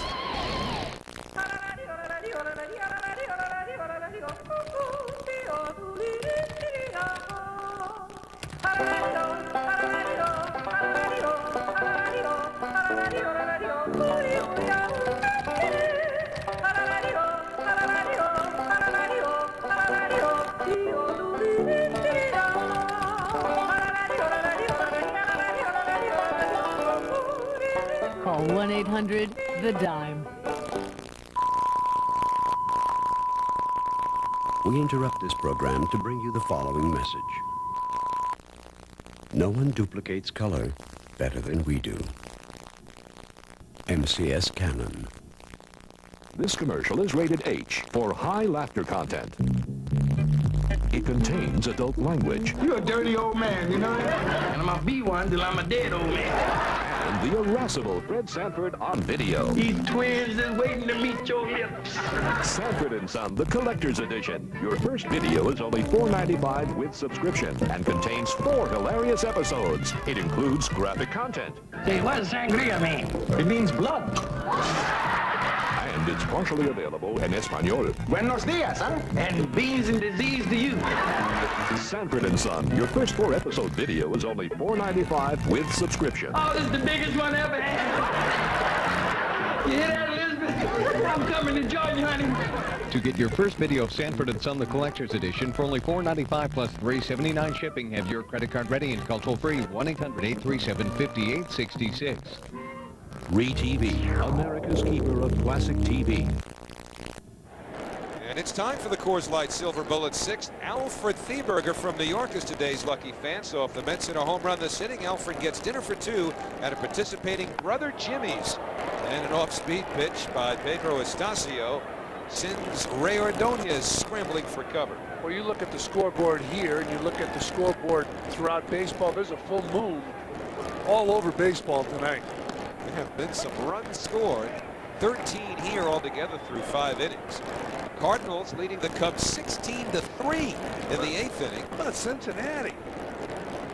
17-0. And that's a fair ball. An extra base hit for Ray Ordonez, who's on his way to second. And Ordonez has a leadoff double here in the 6th inning. So Ray keeps on getting his hits. Ordonez a hot hitter. Well, this cannot happen to a veteran like Dante Bichette. He just got a clutch double, and he's leading off second base, and Rick Reed picks him off, throwing the ball to Baerga. Bichette didn't really have a big lead. In fact, it was a small lead. Now he's had an operation on his leg about a year ago. Carried a lot of weight. He's lost the weight. He has taken the bandage off the leg, the brace he wore. But boy, he was slow getting back to second base.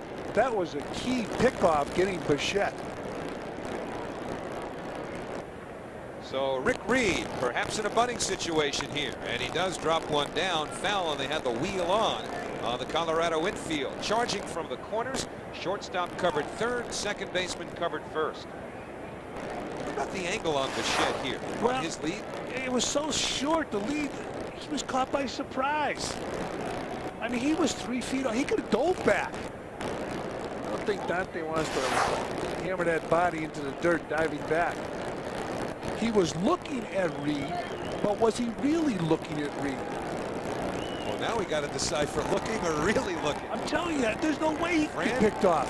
The existential Fran Healy. Yes, I like that. So Reed Fouled off a bunt, now pulls it back, and it's 1-1. Howie Rose, Jean-Paul Sartre here in Denver. Sometimes you're on base and you're looking at the pitcher, but you're thinking about your batting average as Reed goes down and talks to Cookie Rojas, verbalizing sign. Why is he pointing? Rick can't see him pointing. Rick's got his head on his shoulders. Well, Cookie's using his index finger. Is that a decoy of some sort? Cookie probably likes to talk by using his hands. A little unusual. Reed couldn't possibly have seen whatever direction Cookie was pointing in. Be funny after this if he makes a mistake. He says, "Look, I pointed to it." 1 ball, 1 strike. Again, the wheel is on. A fair ball. Only play is to first. So Reed successfully executes the sacrifice. 2-4 if you're keeping a scorecard at home. And Ordonez, the runner at third with 1 out. So the Mets trying to widen the gap again. They had a 7-0 lead. Now it's 7-6. Well, Rick Reed getting the head of the bat out there and bunting the ball in front of the plate. Only 1 play, first base. Jeff Reed throws down there to Mike Lansing, but a runner now at third with 1 out. Mets got to score. Infield's in. So Tony Phillips has been on base once in 3 trips, but that was via the error. And he takes a fastball inside, 1-0. So Tony Phillips in position to deliver a run here. He's had 10 hits for the Mets, half of which have been for extra bases.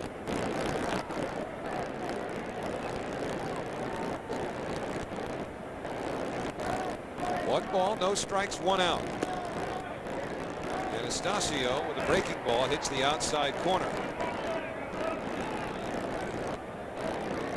Tony Phillips sees a shallow outfield in left and center.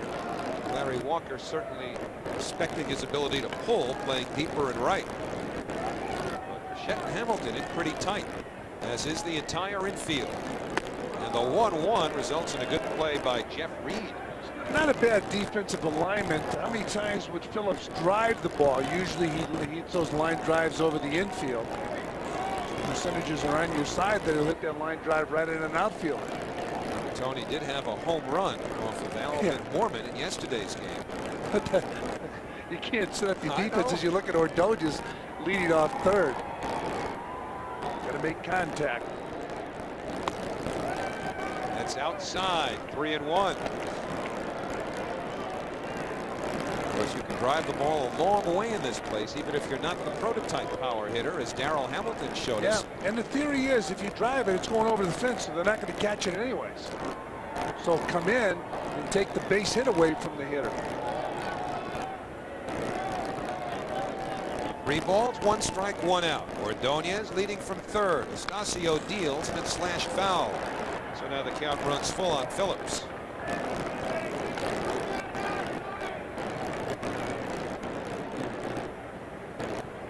Mike DeJean starting to get loose in the bullpen for the Colorado Rockies. He's well rested. He's had 5 straight days off. The entire Rockies bullpen has been reasonably well rested.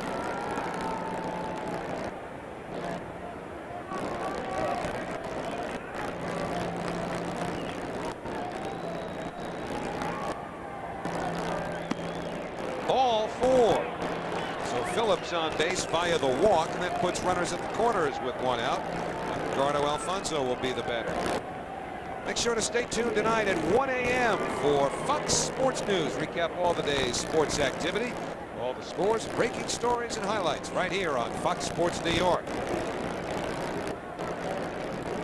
2 walks issued now by Phillips, or at least by Estacio in the game. And Don Naylor has seen enough of Pedro Estacio, who's over the century mark in pitches, and so Mike DeJean will come in from the bullpen.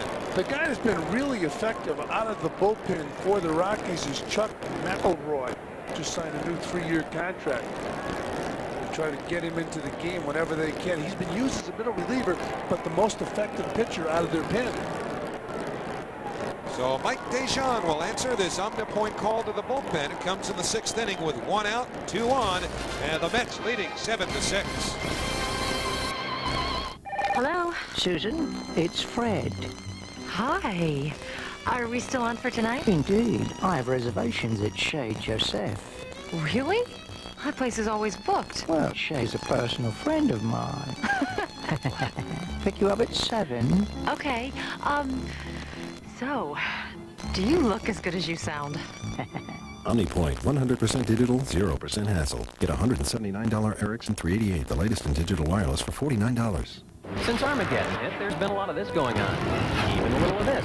But the one that hits McDonald's this week is the granddaddy of them all.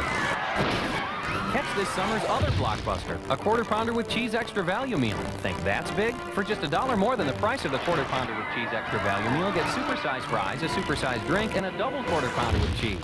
Where can you get a meal with its own gravitational pull? Did somebody say McDonald's? You know what I love about being the beer man? Equals the act. The fans. Because when I'm pouring them a cold Coors Light, they're no more courteous, polite, well-mannered people around. I'm giving them a frost brewed beer to cool their parched throats. And hey, that's important when you're cheering for your team. Here you go, sir. That cheap beer, man. Thanks a lot. Keep the change. Aren't they great? Oh, yeah. I know where you live. Well, Pedro Estacio getting handshakes from the coaches on the Rocky staff. He stayed with them. He hung tough. He gave up 2 runs in the first, 5 in the second, but he held the Mets from there on. Monday, the Mets will be in St. Louis to face McGuire and the Cardinals. A Big Mac attack starting at 8 p.m. And then on Tuesday, Todd Hundley and the Mets will continue the series with the Cardinals. Another 8 o'clock start right here on Fox Sports New York. Great Mets action coming up. So check your local listings. This is a rarity in the last few days. Colorado Rockies reliever on the mound. Mike Dejean comes out of the bullpen. Don Baylor was able to get complete games each of the last 2 games of the Pittsburgh series. Jamie Wright and John Thompson pitching complete games. Now it's Alfonso for the Mets against Dejean with runners at first and third. Phillips drew a walk. Ordonez led this inning off with a double and was sacrificed to third by Reed. Rockies have their infield at double play depth. And a fly ball right center field. Walker to the warning track. This will score a run as Ordonez comes down the line from third. Holding at first is Phillips. It's a sacrifice fly for Edgardo Alfonso. His 53rd RBI of the year, and it's now 8-6 New York. Now Phillips certainly a threat to run. John Olerud will be the batter as Ordonez receives congratulations. He started the inning with a double. He's now come around to score.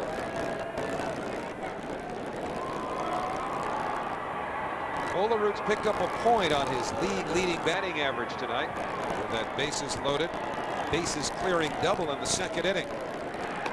They mentioned Phillips' speed. It's a good move to get him in scoring position for Olerud and Piazza. I know there's a lot of talk about, well, you got to keep the hole open between first and second, but Olerud's not a dead pull hitter. He'll hit the ball in the hole, but he also uses the whole field. Downstairs, 1 ball, no strikes. As of this instant, John Olerud has a 2-point lead over Larry Walker for the National League batting title. Olerud 344. Larry Walker 342. On the outside corner with a fastball. 1 ball, 1 strike to John Olerud. He's played in every game that the Mets have played this year. He has started all but 8. This is the Mets' 113th game of the year.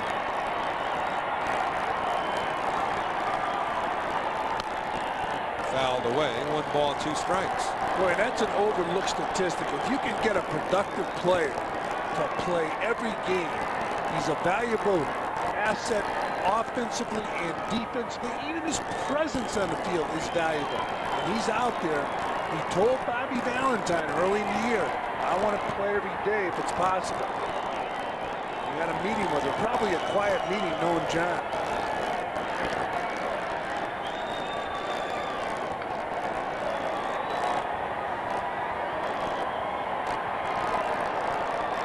Being watched carefully by both Bobby Valentine and the Rockies pitcher Mike Dejean. Continues to keep Phillips close. Only has one stolen base as of net.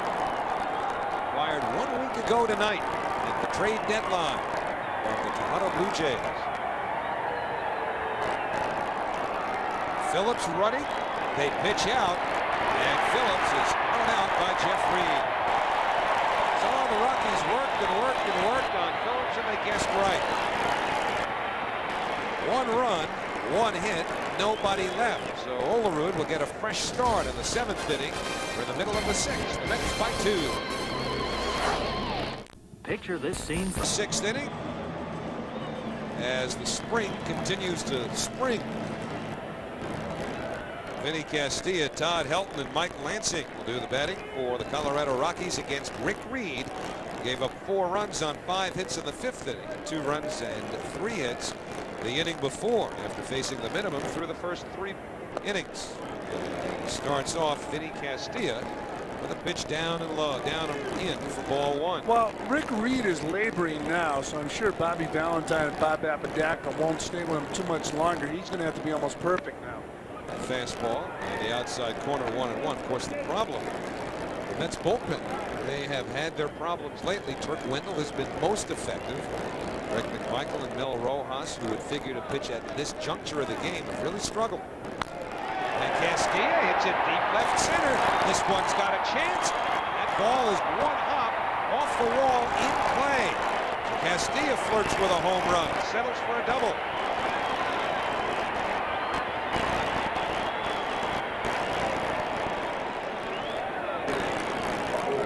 Well, Castilla loves that fastball. He got it, and he got a nice follow through, hitting that ball a long way. He's now standing on second base with a double, and Reed continues to struggle. Reed is one of the best pitchers on the Mets staff, so a manager tends to stay with him a little bit longer. And when you see a pitcher struggling like this, even if he's your best pitcher, sometimes it's better to run a pitcher out of that bullpen into the game and do a quick committee. Get him in, get a few outs, get him out, bring another pitcher in. 0-1 to Todd Helton. Helton has hit the ball in the air twice, flying out first to McRae in center and then to Phillips in right. Bob Apodaca getting that bullpen in motion. Inside to Helton, 1-1. Yeah, sometimes you can do an unorthodox move and run pitchers in every inning. Keep the hitters off balance and not comfortable with the new pitcher. They're locked in now on Rick Reed. Randy Neiman's not eligible. He's the bullpen coach. If you need him, put him in. Good pitch for the Mets, though. Helton drives it to left field. Huntley's got it. Tagging is Castilla. Huntley's throw way up the line. Oh, good hustle by Vinny Castilla.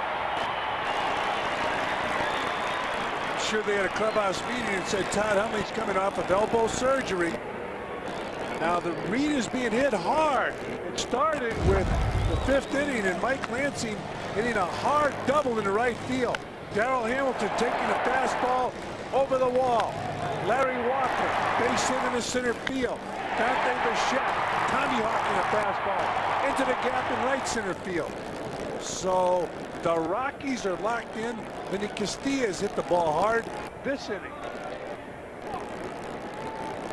So Mike Lansing is connected twice off of Reed. Runner at third, pitch down for ball 1. As Castilla trying to distract Rick Reed.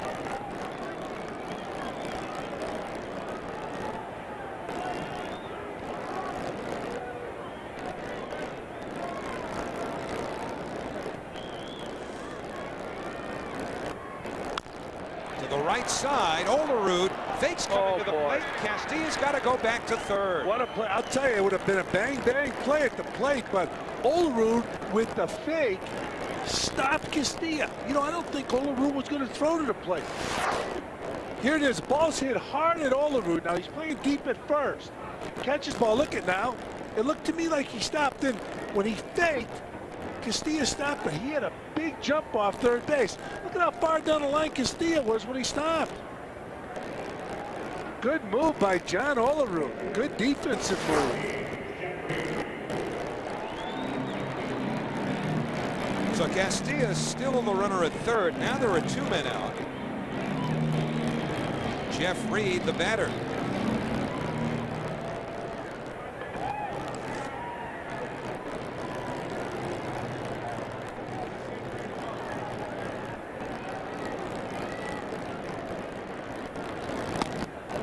And Reed misses the outside corner, 1-0.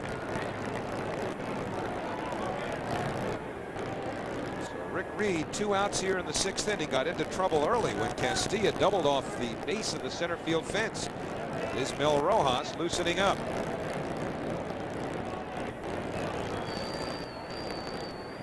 The 1-0 ripped into center field. Castilla scores. Reed's got an RBI single. 8-7 New York.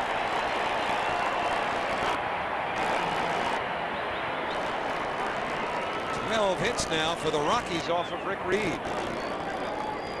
And the ball has been hit hard off Rick Reed. He's got the lead. It's 8-7. And here's Jeff Reed hitting the ball hard again, right up the middle. Good swing. Look at that head on the ball. Hit the ball right back up the middle. And the Rockies pick up another run. So Reed at first base. And a pinch hitter, John Vanderwall. Vanderwall batting for Mike Deschamps. There's a breaking ball. When Rick Reed is effective, he's getting pitches called strikes that are a little bit off the plate, especially outside. His pitches tonight have gotten a lot of the plate. There have been a lot of hard hit balls off Rick Reed and Pedro Estacio. Valentine hoping Rick Reed can get through this. Throws an off-speed pitch, 0-2, and it may sound like an obvious statement, but the intention is to get Reed as deep into this game as possible, because this is the period in games where when Bobby Valentine, recent past, has gone to the bullpen, it has struggled mightily. 0-2 delivery, got him. Big strikeout for Rick Reed, and the side retired. 4th strikeout for Rick. Actually had a couple of saves. They've been using the bullpen to save by committee. Jerry DiPoto started off the season as the closer, struggled, and has started to pitch much better. But lately it's McElroy that scored on in just one of his last 13 appearances. He's ahead of John Olerud here, 0-1 to start the 7th. John was at the plate when Tony Phillips was thrown out trying to steal in the top of the 6th inning. McElroy gets the first 2 pitches over.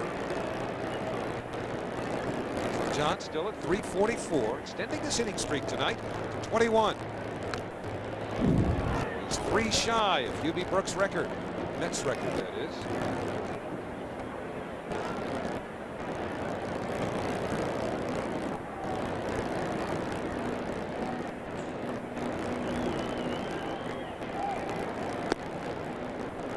One ball, 2 strikes now to Olerud.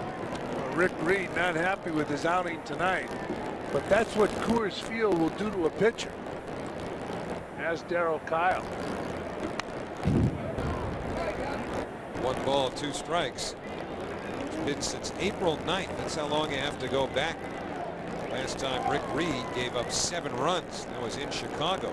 Gave up 7 runs and 10 hits in 3 2/3 innings.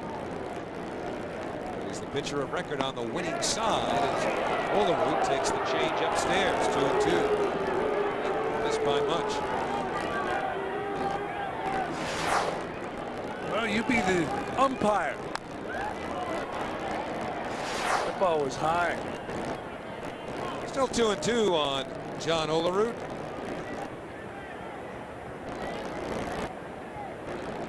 McElroy signing a 3-year extension on the 28th of July. Now, after being ahead 0-2, he's run the count full on John Olerud.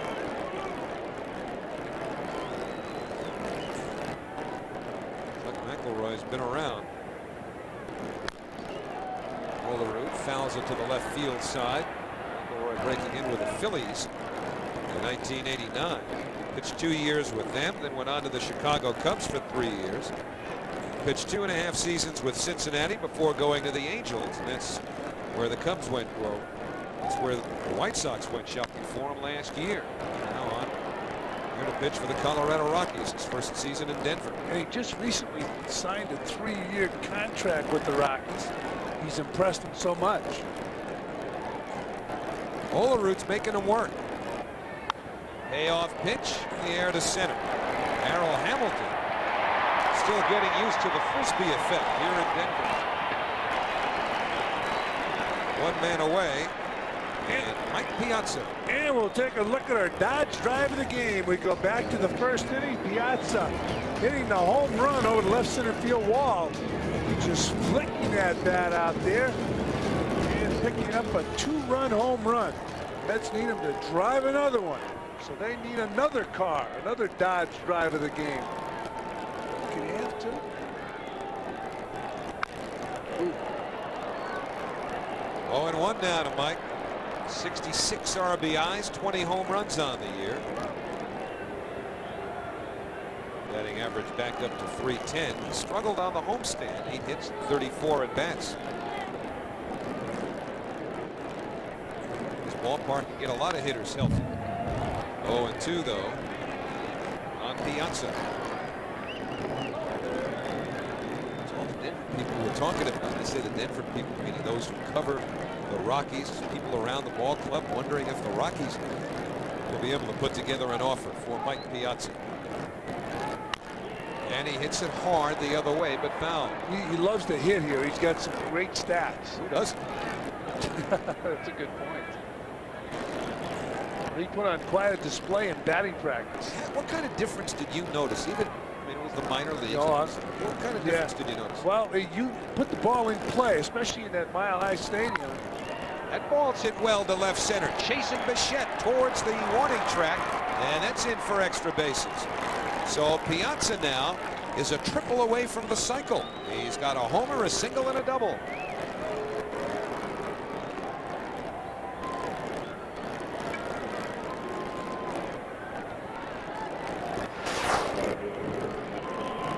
Well, McElroy with that slider down. The ball was breaking down and out over the plate, and Piazza drove the ball into the gap in left center field. That's the one he should have tried for the triple. And his career at Coors Field has been unreal. You know why they want him. Todd Hundley turning around to the right side, and interestingly, it was Hundley who started making noise about coming out here to play. Remember when the Mets got Piazza, it was after Steve Phillips had told Todd, no, we're not going to get him. And so everybody wanted to know Todd's feelings when the Mets turned around and made the deal. And Todd said, well, if they're going to play Mike Piazza behind the plate every day, maybe I'll just pack my bags and see if the Colorado Rockies want me. Well, in his last at bat, batting from the left side of the plate against Pedro Estacio, Todd Hundley fouled the pitch that was in. He fouled it off deep to right field. Then Estacio went away with the next couple pitches. And then inside, last pitch, right here, he goes away, and Hundley hits the ball the other way. On the outside corner, and Todd Hundley is gone. He doesn't think so, but home plate up, Jeff Kellogg punches him out.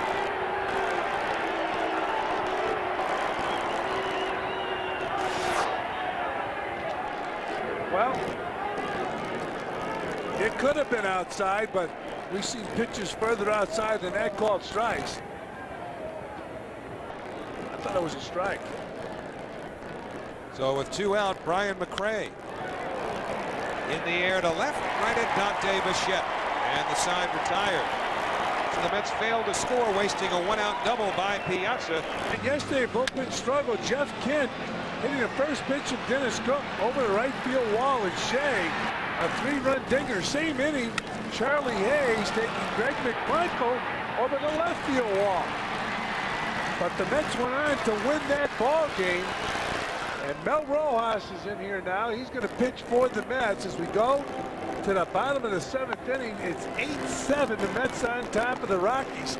10 hits for the Mets, 12 for the Rockies. Mel Rojas' stats.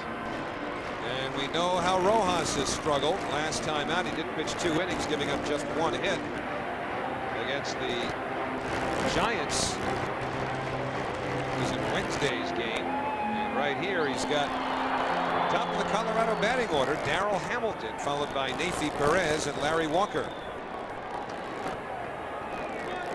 Bullpen really struggling.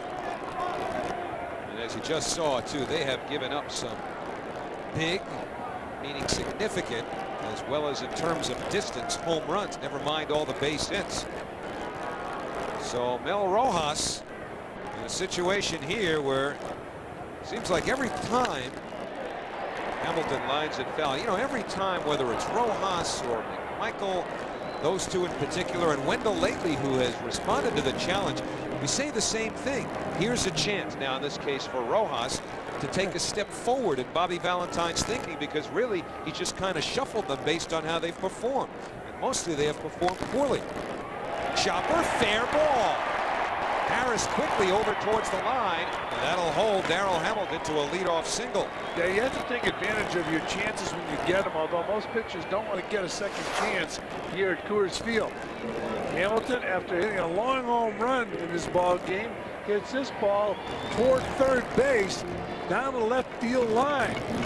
So Hamilton, who has good speed, is on first base with a single. So that'll bring up Nafi Perez. Perez has 2 hits and 3 trips, and he scored twice. Hamilton sent back to first. So, you know, you just think about it. Rojas, in the game against the Giants on Wednesday, pitches 2 innings, gives up no runs on 1 hit. So Bobby Valentine feeling a little better about it. Rojas quickly off the mound will take the safe play at first. And Hamilton into scoring position. It's got to be a tough way to pitch, though, Fran, when you say to yourself, because that's really the way they've been utilized lately. Well, if I pitch well here, I know I'm going to get another responsible outing. And if I pitch poorly, I'm going to have to go back to the line. Yep. As you mentioned, the bullpen struggling, and now an opportunity for Mel Rojas. It's been amazing what has happened to the bullpen. Early on, they've had some success, and then when John Franco struggled against the Houston Astros in a makeup game at Shea Stadium, he blew a 3-run lead in the 9th inning, and then the following night did it in Houston, and the bullpen has struggled ever since. Greg McMichael warming up in the bullpen. Yeah, no one has struggled more than McMichael lately. But as a manager, you can't give up on these guys. You have to get them in there and get them on the right track. So it's Larry Walker, who has a home run in 4 at-bats against Rojas. And the fastball, 0-1. Well, back in the 4th inning, Larry Walker jumping on a fastball from Rick Reed, hitting the ball into the seats in right field.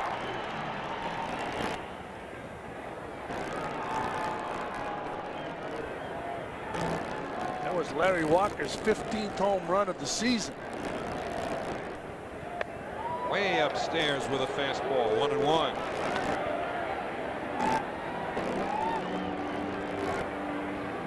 So Walker, Bichette, and Castilla straight ahead for Mel Rojas.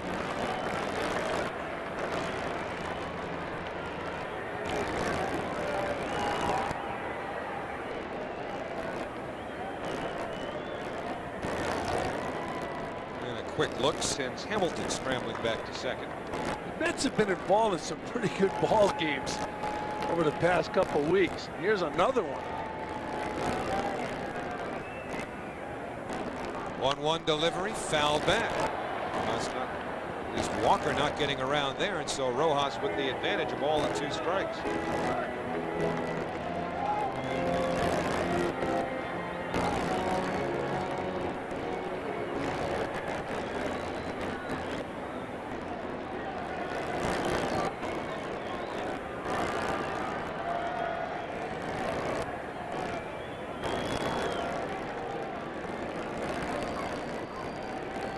And the 1-2 delivery, way outside.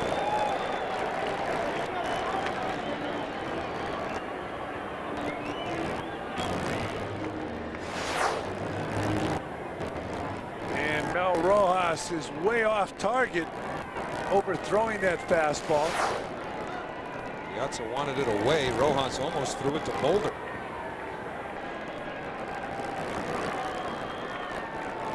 And the 2-2 pitch. Whoa. That one came even closer. Yeah, he's just trying to overthrow the ball. And when you do that, you jump out in front, and your arm doesn't catch up, so your release point's high. Look where the target is, and look where the ball ends up. Once again, target, look what happens, way out of the zone. 3 balls, 2 strikes now with 1 out. Payoff pitch, and he got him. Rojas with the split finger fans Larry Walker. He threw 2 hard fastballs out of the strike zone. And how about that? He comes back with the split finger and gets Larry Walker. Bob Apodaca going out to talk to Rojas about Bichette. Nasty splitter from Mel Rojas. Kept the ball down. Bottom falls out. Right out of strike zone. Excellent pitch. Mel Rojas getting the tough Larry Walker. They are discussing now who to pitch to. Bichette or Castilla. Mentioned earlier, Bichette has been the most productive hitter with the Rockies over the past 4 or 5 years in clutch situations. Now, as far as Vinny Castilla, he has driven in 100 runs this season, but only 19 of those runs, 19%, have either tied a game or given the Rockies a lead. So with that in mind, if Bichette's good in the clutch, you want to pitch to Castilla. Well, Rojas has handled Bichette nicely in the past. Dante Bichette only 1 for 9 in his career against Mel Rojas. Those 8-line drives. The tying run is at second with 2 out. Darrell Hamilton started the inning with a single. Sacrificed to second by Perez. Rojas just struck out Walker. Now he goes after Bichette. Infield's back. The outfield's deep. 0-1, a split finger. Apodaca probably asked Rojas, how do you feel about these 2 hitters? You mentioned that stat, 1 for 9. So those 8 ropes you don't think bothered him, if in fact that's what they were? Well, we don't know. We will have to research those ropes.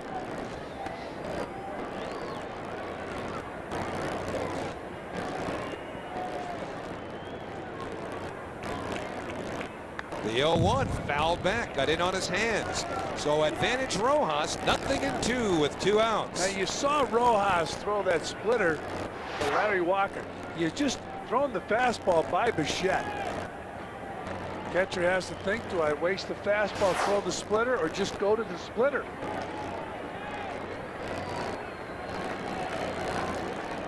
Tough to lay off a splitter down with 2 strikes. Rojas ahead, 0-2.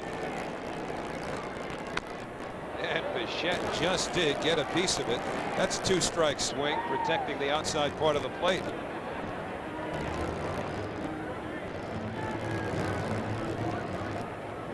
First game of a 9-game road trip for the Mets.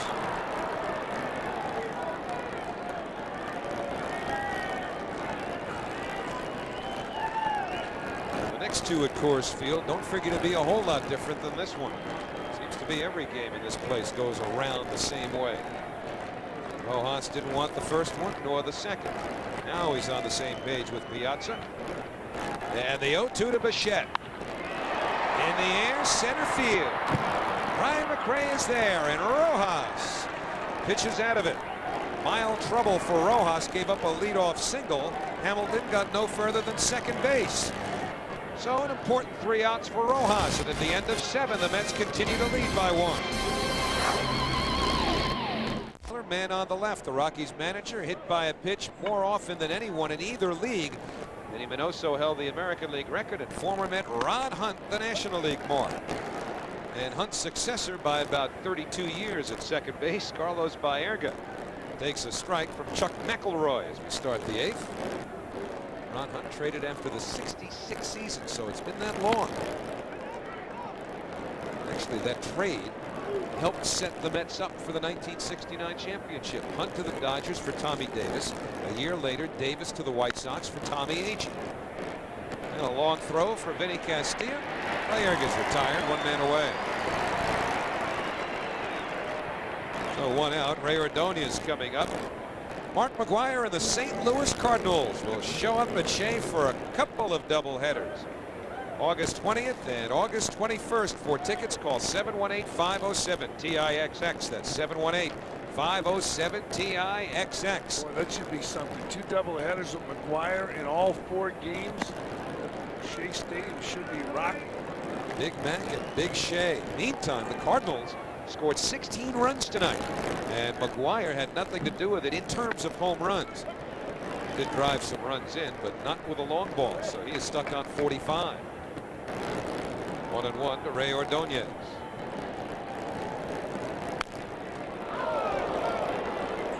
Ball lined dangerously into the dugout. Scattered some Rockies. 1 ball, 2 strikes to Ray.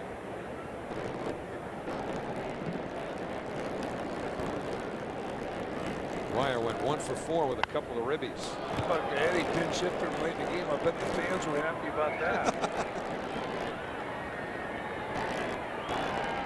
Well, Gary Gaetti's not getting the at-bats anymore since Tatis came over in the trade from the Texas Rangers. Yeah, but I wouldn't want to pull McGuire out of the lineup with the fans there. We're waiting for him to hit one. Up the middle and past Neifi Perez.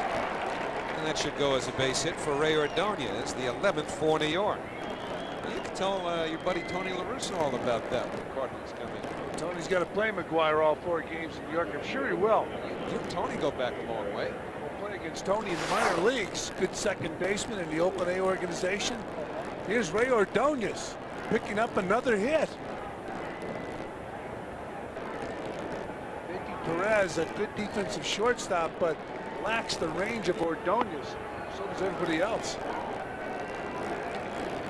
So Lenny Harris, who was inserted into the game as we showed you in the top of or in the bottom of the 7th inning on the double switch, his first plate appearance. That's hit to short left, but it hangs for Bichette.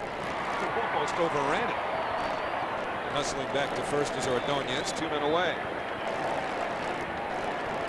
Tell you what, Dante Bichette, since that knee surgery, and really since last year, you know, last year was the first year after the surgery for Bichette. I think, it's just my own opinion, he's moving better this year than he did last year. Yeah, the Rockies feel he's become even a better outfielder. They're going to re-sign him. He's a free agent, and he said he'll take less to stay here. Huh, I don't blame him. You? The ball jumping over the fence. And with the numbers he's put up. So back to the top of the Mets order, and Tony Phillips still found his way on twice tonight, even without benefit of a hit. Once was on an error when he should have been retired. And the other on a base on balls. Phillips continuing to get on base. The leadoff position, 0-1 to Tony.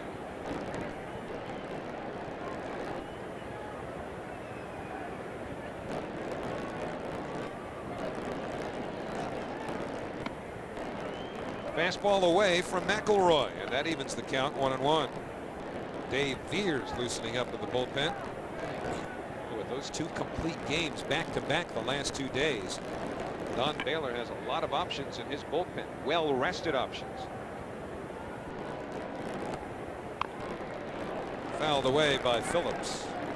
So 1 ball and 2 strikes to Tony, who's batting from the right side for the first time tonight. Will he be back? Don Baylor, a lot of conjecture about his future in Denver. He's been very successful managing this organization. I'm surprised they're even questioning whether or not he would be back. You're talking about an expansion team that's done rather well.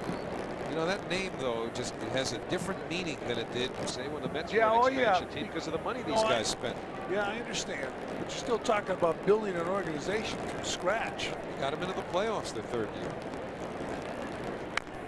Slice towards the right field line. That's in for a base hit for Phillips. Ordonez on his way to 3rd. He'll be held there as Phillips holds on at first base. Play by Walker to get over quickly to the ball. And now the Mets have runners at the corners. Tony Phillips, 5 plate appearances. He's been on base 3 times. That's why they got him, to get on base. And here, Phillips with that big hitch in his swing, gets the bat back up, gets the head of the bat on the ball, gets the ball right down the right field line. And the Mets have runners on the corners with 2 men out here in the top of the 8th.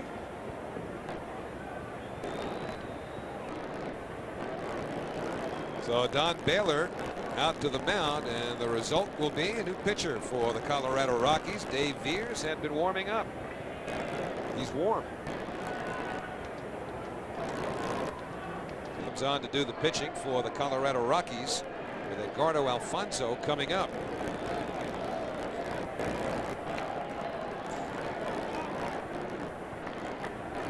Runners at first and third, 2 men out. And the first pitch, fastball that missed inside, 1-0.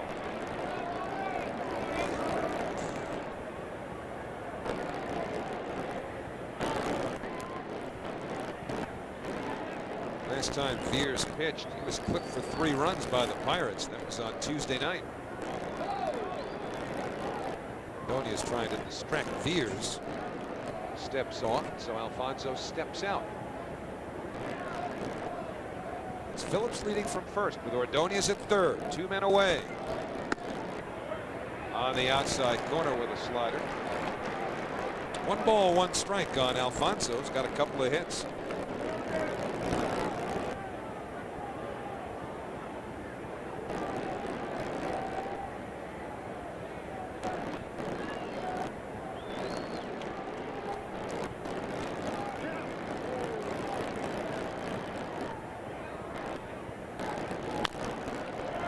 Trying to go the other way, fouls it off. So advantage Dave Veers. 1 ball, 2 strikes. Here's the 4th pitcher used tonight by Rockies manager Don Baylor. Pedro Estacio went the first 5 1/3. Mike Dejan faced just 1 batter. And then Chuck McElroy. And now Dave Veers. Here's up with the Houston Astros in '94. Moved to the Expos in '96. This is his first year here in Colorado. 1-2 to Alfonso. Hit in the air and playable. Hamilton, the center fielder, makes the catch. And the Mets leave a couple on. No runs. There were 2 hits. Runners left at the corners. Middle of the 8th inning. Still 8-7 New York. Money. Pool it into a fund. Do something for the kids, and they have gotten together and done some very, very special stuff. And for the players, their name lives on well after their playing days. For example, we showed you Larry Walker Field, and that'll be here hopefully for a long, long time. So it works out for everybody. Vinny Castilla will face Mel Rojas starting a 2nd inning of work. 0-1 as Castilla misses the split finger. Is there a Fran Healy Field anywhere, like in Holyoke? No, but I'm looking forward to it. But then what happens is you put your name on a field and if a sponsor comes in, they change the name. You'd sell the rights. You'd be the first one selling the rights. Who are you kidding? And that split finger off the glove of Piazza. Oh, and that hurt. You see his reaction? That hurt. Was that jam the fingers? I'm not sure exactly where it hit him, but he was yelling, and I'm sure he was yelling things that we wouldn't want to repeat. Maybe it wasn't the fingers. His down ball hits somewhere in the hand, wasn't it? I'm gonna tell you. Kiddo. 1-1 pitch in the air to right center field, and Castilla's got a base hit. 3 hits for Vinny Castilla. He's the tying run at first with nobody out here in the 8th inning. The Rockies now with 14 hits off of Met pitching. Second one given up by Rojas. And Vinny Castilla going down, taking that fastball, picking up a base hit in the right center field. So the Rockies with a base runner.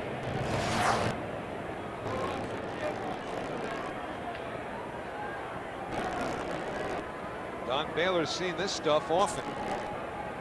Todd Helton 0 for 3. 3 fly ball outs. Goes after the first pitch and fouls it straight back. 0-1.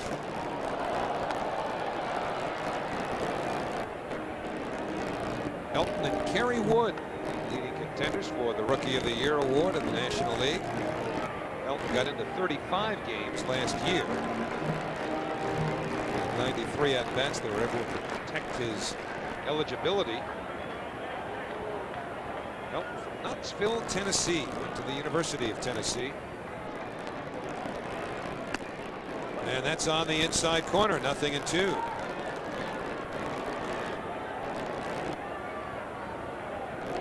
Dennis Cook and Greg McMichael throwing in the Met bullpen. They pitched in yesterday's game at Shea Stadium. Each of them gave up a home run. Rojas has done that over the course of his tenure, not only with the Mets, with the Chicago Cubs as well. Upstairs. Really overthrowing his fastball. But his split finger has been effective.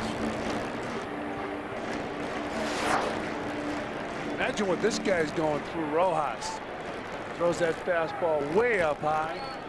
He did that twice.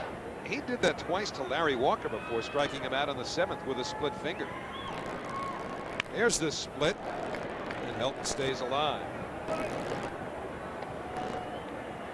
He's been staying way out of the strike zone with his fastball and throwing the splitter out of the strike zone downstairs. This is amazing what this guy's going through now. Every pitch he feels like his career's on the line.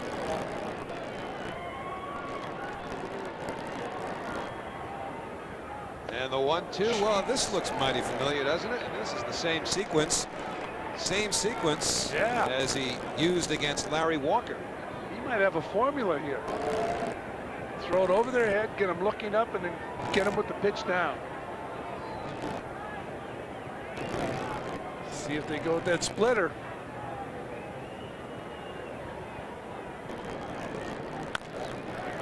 To the right side by Erga. To Ordonez. And a double play. So if Piazza wiggled his fingers, that means throw a double play ball. And Rojas read the sign perfectly. Erga moving to his right. Gloves this ball. And flips to Ordonez with Castilla coming down on him. Ordonez's relay to first is in time, and it's a 4-6-3 double play. It was an uncomfortable double play for Ordonez. And Mel Rojas liked it. So 2 out, nobody on. Mike Lansing's had 2 hits and 3 trips. And the fastball sits high.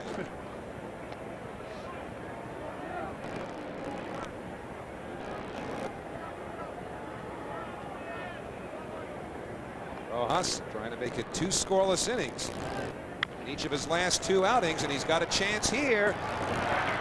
He's got the 2 goose eggs. So Baerga throws out Lansing. Mel Rojas now starts to work his way back up the hierarchy in the Mets bullpen. 2 scoreless innings. We go to the 9th with the Mets in front by 1. Hi, I'd like to start getting home delivery of the Sunday New York Times. Now you can enjoy Sunday even more by getting the New York Times delivered to your home every weekend. And when you call now, you'll get 50% off the regular home delivery price. I enjoy waking up and having the Sunday New York Times waiting for me. I know it'll tell me things that I won't hear, read, or see anywhere else. I get international and cultural news, and I get a jump on the week ahead. Call now to order, and you'll get the book review, travel, arts and leisure, week in review, and the New York Times Magazine. On Sunday mornings, we catch up on what we really love. She goes straight for arts and leisure. I check out the magazine. So call now to enjoy the Sunday New York Times for 8 weeks with home delivery at 50% off. Hi. I'd like to start getting the Sunday New York Times at home. I think the only thing I enjoy more than doing the crossword puzzle is actually finishing it. Call now, 1-800-496-2453, and get the Sunday New York Times delivered to your home every weekend. For me, Sunday was made for the New York Times. We've just received word that Troy Aikman has been traded away from the Cowboys. We now take you to Dallas for all the details. It's a hell of a deal, Van Earl. Who else was involved in this trade? Right here, my man, TD. Tony Dorsett. I thought you retired years ago. Hey, you're never too old to play a little fantasy football. It's a special draft preview of NFL Players Fantasy Football. August 14th on Fox Sports New York. $43, Michael Irvin. What do I look like, Jerry Jones? It's a Big Mac attack Monday on Fox Sports New York. Mark McGwire continues to chase the record books. But the Mets pitchers are shutting down the Cards. It's New York versus St. Louis. Monday at 8, only on Fox Sports New York. Mark McGwire will take dead aim. at the Moon and at Busch Stadium's outer reaches, and we'll show you, or at least we hope to be able to show you, McGuire taking batting practice on Monday. Mets and Redbirds, first of a 3-game series. We'll have them all for you here on Fox Sports New York. Monday, Matt Loughlin will be along at 7:30. It's the most awesome batting practice I've ever seen. When Mark McGuire, and there are seasoned coaches and managers who stand a bench. John Olerud's got his second hit of the night. They stand a bench when their team is in the clubhouse and they watch McGuire take BP. They're in awe of Mark McGuire. So that should be a nice treat here on Fox Sports New York. Mark McGuire taking batting practice. Well, John Olerud came into the evening leading the National League in hitting at .343, goes 2 for 4. And if Mike Piazza can triple here, he'll have the cycle. Piazza homered, drove in 2, singled 1 in, fly to left, doubled in the 7th. Remember, the Mets up by a run. Good stuff by Jeff Reed. 1 ball, no strikes. Jeff Reed was getting out of the way. There's a runner on first, and he was able to scoop it, but his first reaction was to jump out of the way.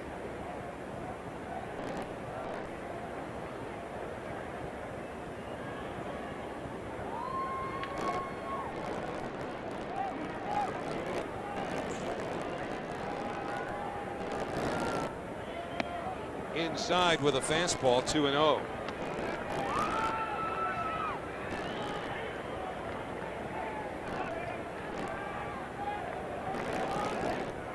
Matt Franco on deck swinging the bat.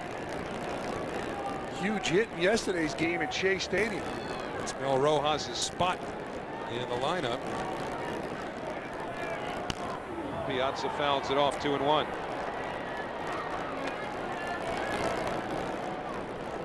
So John Olerud at this moment with his 2 for 4 tonight, raising his average to .344.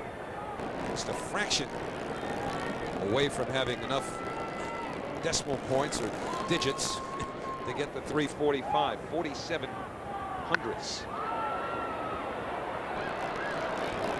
Gets over 50, they award him the next digit in his batting average, which would have gotten him to .345. So he'll have to struggle along at .344. Larry Walker tonight also has 2 for 4. Right now it's Piazza. 2 balls, 2 strikes, nobody out. That's trying to get some insurance, if there's such a thing in this ballpark. Still 2-2. Remember, the Mets had a 7-0 lead after 2 innings. Rockies came back with 2 in the 4th. That's when Walker homered and then put up a 5 spot in the 5th inning. Darrell Hamilton hit a 2-run homer in that inning, and then Bichette drove in 2 with a double.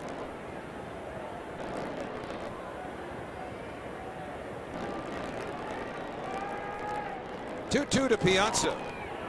And another good stop by Reed. So what will Bobby Valentine do here? Right-hander on the mound in Veers. Good left-handed hitter Matt Franco on deck. Olerud not a fast runner at first. Piazza will hit some ground balls. Rojas has certainly done his job admirably tonight, having pitched 2 scoreless innings.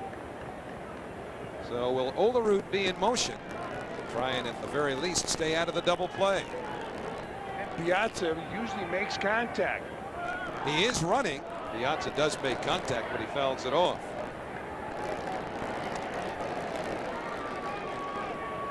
Well, they're trying to bust Piazza inside all the time now. They make a mistake.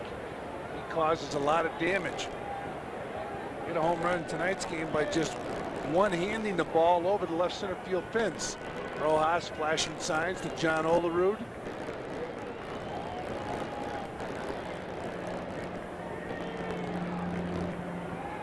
Again, Olerud runs. Payoff pitch popped up, and this one's playable.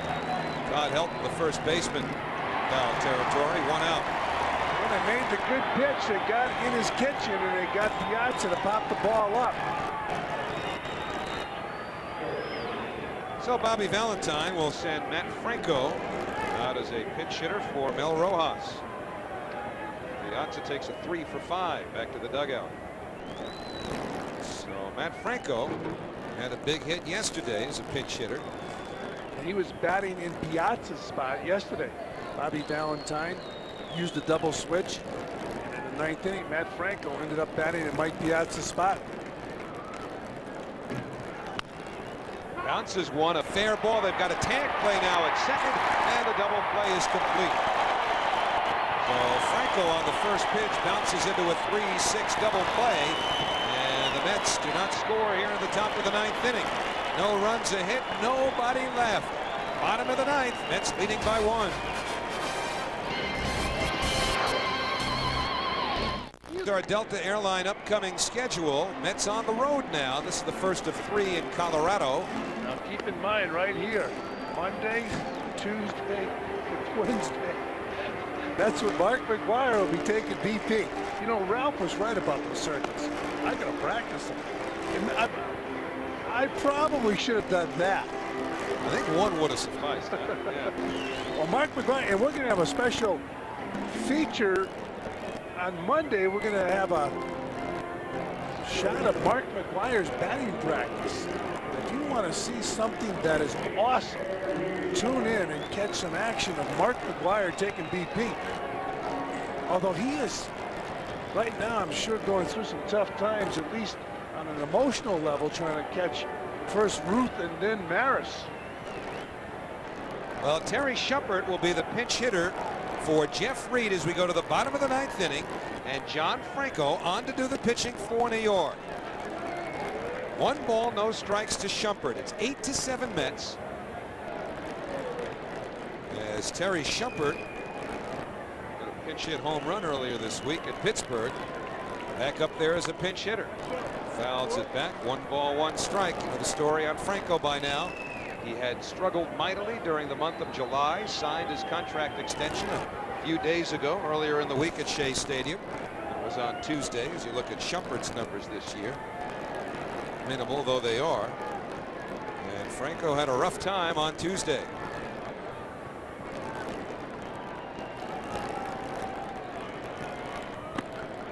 One ball, 2 strikes on Schuppert.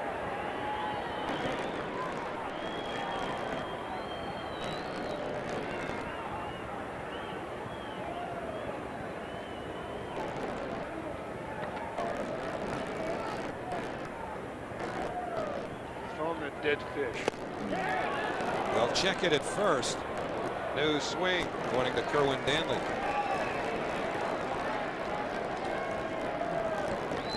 Well, John is really trying to find his consistency. He has been struggling right there. The ball is down and out of the strike zone. He likes to get those right-handed hitters to chase that ball.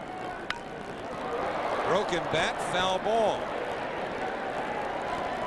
Did he just throw the bat? Yeah, I don't think what happened. That sound was the bat making contact without any hands attached to it. Bat that thinks on its own. That's right. This is a poor guy that's full. Look at that. John Franco just got out of the way of that bat. So 2-2 to Schuppert. Played with the Kansas City Royals, Boston Red Sox, the Cubs, the Padres in the 1990s. And the 2-2 pitch. Just missed, and now Franco's running full. Listen to the sound of the bat meeting the ball with no hands attached.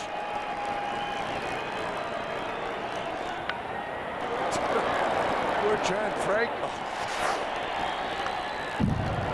Schuppert making Franco work here, running a full count. Yeah, John's going to get this leadoff hitter. I don't want to be walking this guy. Schuppert with pretty good speed, too. And the payoff pitch. Ball 4. And Franco has walked the leadoff man. Well, Tuesday in New York against the Giants, John Franco has handled Barry Bonds very well. But Bonds won the duel Tuesday at Shea Stadium. A key hit. Sean Dunston scoring on that base hit. So now Franco, with the runner on first base, will have to watch him closely. Kurt Manwaring will be the batter.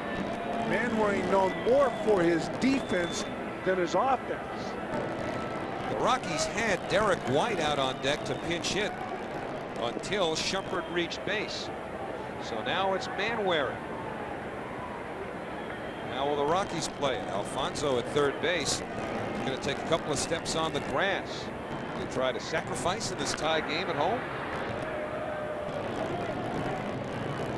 Let's get the right-hander up there against Franco. I let him swing the bat. Shumpert with the lead off first base.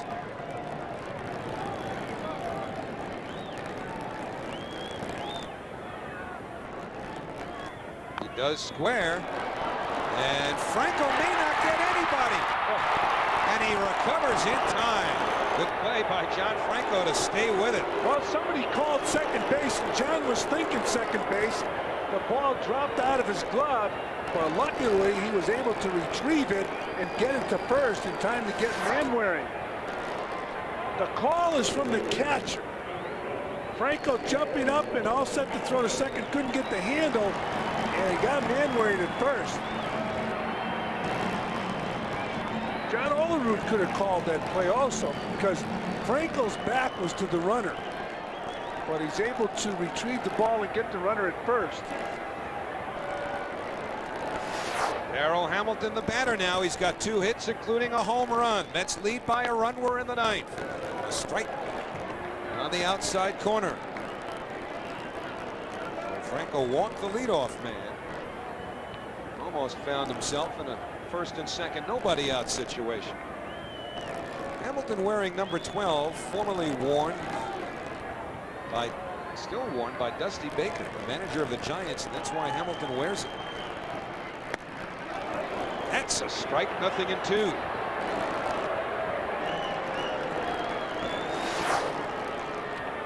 Well, John Franco rarely throws a breaking ball, but his cut fastball will act like a slider.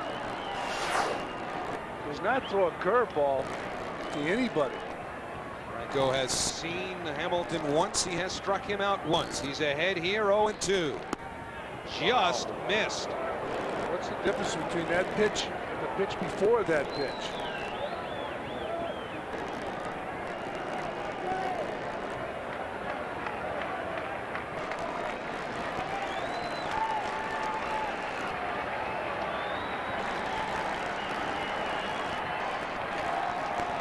One-two delivery. Got him on the outside corner, and Hamilton's gone. That was a slider. Jeff Kellogg gave Hamilton the close call on the prior pitch. And he's probably thinking something along the lines of, you're going to take those pitches in this situation. Back to the bench. Yeah, that's a nasty pitch. The pitch before that was a strike. Hamilton taking it again, and Jeff Kellogg ringing him up.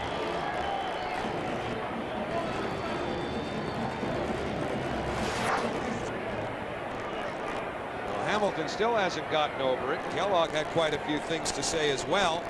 But now Shumpert is the runner at second with 2 out. And it's up to Nafi Perez. He has 2 hits and he scored twice. Franco usually will have success against young hitters. He's got that good arm motion on his changeup. So Hamilton has now been up twice against Franco in his career, struck out both times. Nafi Perez struck out the only time he has ever hit against John Franco. Mets leading 8-7 with 2 outs in the 9th. Cubs have already lost. Line drive, Mets win, put it in the books, and the Mets have gained a game on the Cubs. Franco gets his 22nd save. The Mets are a game and a half behind Chicago, and the Giants are losing 5-0 in the 6th inning. And let's not forget the job Mel Rojas did in this ball game. He came in this game after Rick Reed left the game. Rick was struggling, but Rick will get the victory. Mel Rojas came in, pitched 2 fine innings for the Mets, and then they bring in John Franco, and he closes and locks the door. So it's a big night for Franco. Mike Piazza with a home run, a 2-run home run in the 1st inning. He had 3 hits, but Mel Rojas came in and shut down the Rockies for a couple innings. He was all over the place in his fastball, but he got him with the split finger right here. Navy Perez hits a bullet, but right at Ray Ordonez. Final score, Mets win 8-7. So a profitable night for Bobby Valentine and the New York Mets, and a frustrating finish for Navy Perez and the Colorado Rockies. Franco's got his 22nd save, but it's supposed to be easy.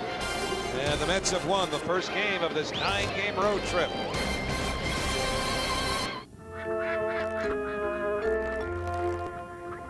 It's amazing what some people will do to save a little money. What a piece of work. Yet with one call to Geico, you could save 15% or more on car insurance. And considering the alternatives, making a phone call is pretty simple. Amateur. Geico Direct. A 15-minute call could save you 15% or more on car insurance. What you want is a great selection of cars at a great price. What you need is Ford's factory authorized clearance going on now at your Tri-State Quality Ford store. Because doing Ford's factory authorized clearance, you can get low 0% financing on Ford Taurus. Plus, get $750 cash back. What you want is style and performance. What you need is a Ford Taurus with low 0% financing and $750 cash back. And what you need is to hurry. Ford's factory authorized clearance ends soon. Visit your Tri-State Quality Ford store today. You know what I love about being the beer man? The fans. Because when I'm pouring them a cold Coors Light, they're no more courteous, polite, well-mannered people around. I'm giving them a frost-brewed beer to cool their parched throats. And hey, that's important when you're cheering for your team. Here you go, sir. Gee, beer man, thanks a lot. Keep the change. Aren't they great? Marciak, I know where you live.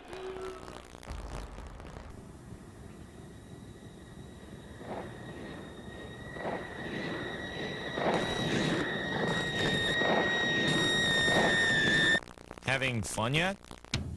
Then get to the Summer of Fun and nobody beats the whiz. Buy the fun stuff you want and get more fun stuff, like special offers, tickets to games, Madison Square Garden, Radio City Music Hall with select purchases. See newspaper for details.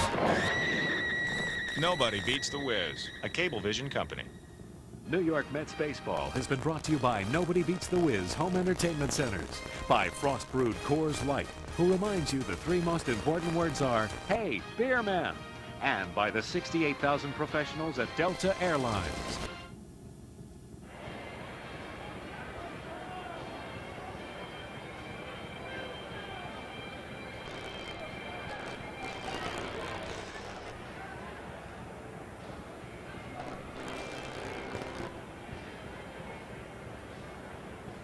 There's your final tonight. The Mets over the Colorado Rockies, 8-7. Rick Reed had a 7-run lead. It got scary, but he still won his 13th. Reed picks up his 13th victory of the year. He fought through some tough times, and John Franco picking up save number 22.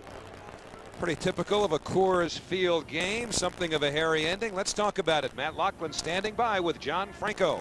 And John still coming off the field and breathing hard because, John, you said this is one you absolutely needed. Yeah, I needed this bad, man. The last 3 weeks, the way things have been going for me, I guess I needed a line drive right at people. I've been giving up some bad hits and some hard hit balls also, but especially coming in this ballpark and winning a one-run game, I think myself and Mel, I think we needed that tonight, and Mel did a great job. It was a good win for us.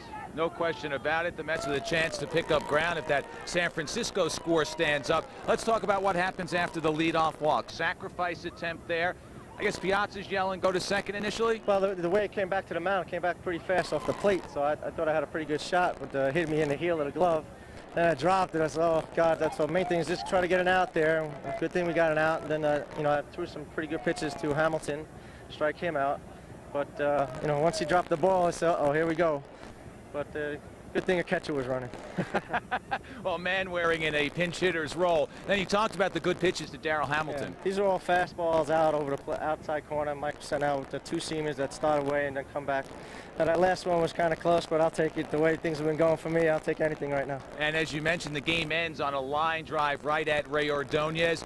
earlier this week, a week ago. That finds a hole and the game's tied. Well, yeah, but I just hope this is a start of something. You know, hopefully I can put together a good string now, especially the last 6 weeks of the season. Every game's important. And, you know, I got to get my act together along with everybody else in the bullpen. And we talked about it yesterday after the game. And hopefully the worm turned now. You know, a line drive at somebody, you know, the better you do, it builds a little bit of confidence. And hopefully tomorrow we'll get another opportunity to save another game. Well, as the leader in the pen out there, you did go to Dennis Cook and Greg McMichael yesterday and talk to them. Yes, I did. And, you know, we sat in the bullpen and in the locker room yesterday, and we just said, you know, hey, these things are going to happen. It just so happens that they're all happening all at once and all together. And we've been getting booed pretty well and pretty much written up in the paper, and deservingly so. But hopefully that this will change things around. I think Mel needed this outing tonight. It's great to see Mel do great.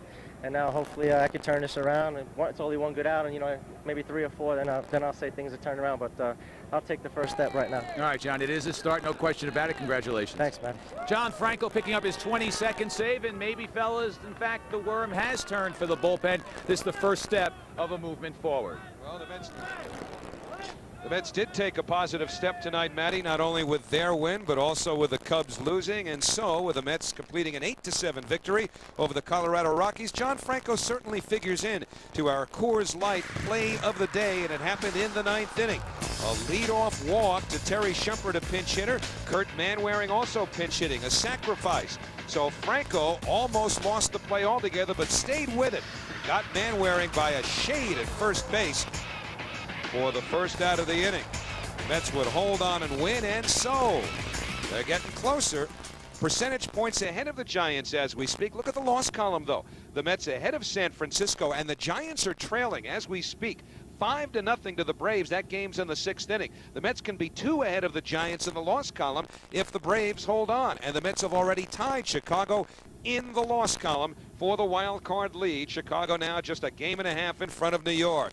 So Franco gets save number 22. There's your final 8-7. The Mets take the first of this 3-game series over the Colorado Rockies. We'll see you next on Monday night from Busch Stadium in St. Louis, where McGuire and the Cardinals will be waiting. Cannon Mets Game Time with Matt Lachlan starts it off at 7:30 here on Fox Sports New York. Make sure to stay tuned. About 45 minutes from now, Fox Sports News at 1 a.m. Get you all the day's sports activity in recap. Piazza got the Mets on the board early. 2-run home run in the first inning. 1 of 3 hits for Piazza. And John Olerud with this hit not only cleared the bases against Pedro Estacio, but extended his hitting streak to 21. But Larry Walker started the Rockies back. He hit a 2-run home run in the 4th inning, as did Darrell Hamilton in the 5th. So by the time 5 innings were in the books, Reed was frustrated. He'd almost squandered a 7-run lead. But Mil Rojas was solid for the 2nd straight time. So was the Mets defense. Rojas, 2 good innings, leading up to John Franco. And it was Franco completing his 22nd save. The Mets win at 8-7. For Fran Healy and Matt Lachlan, I'm Howie Rose. Have a good night.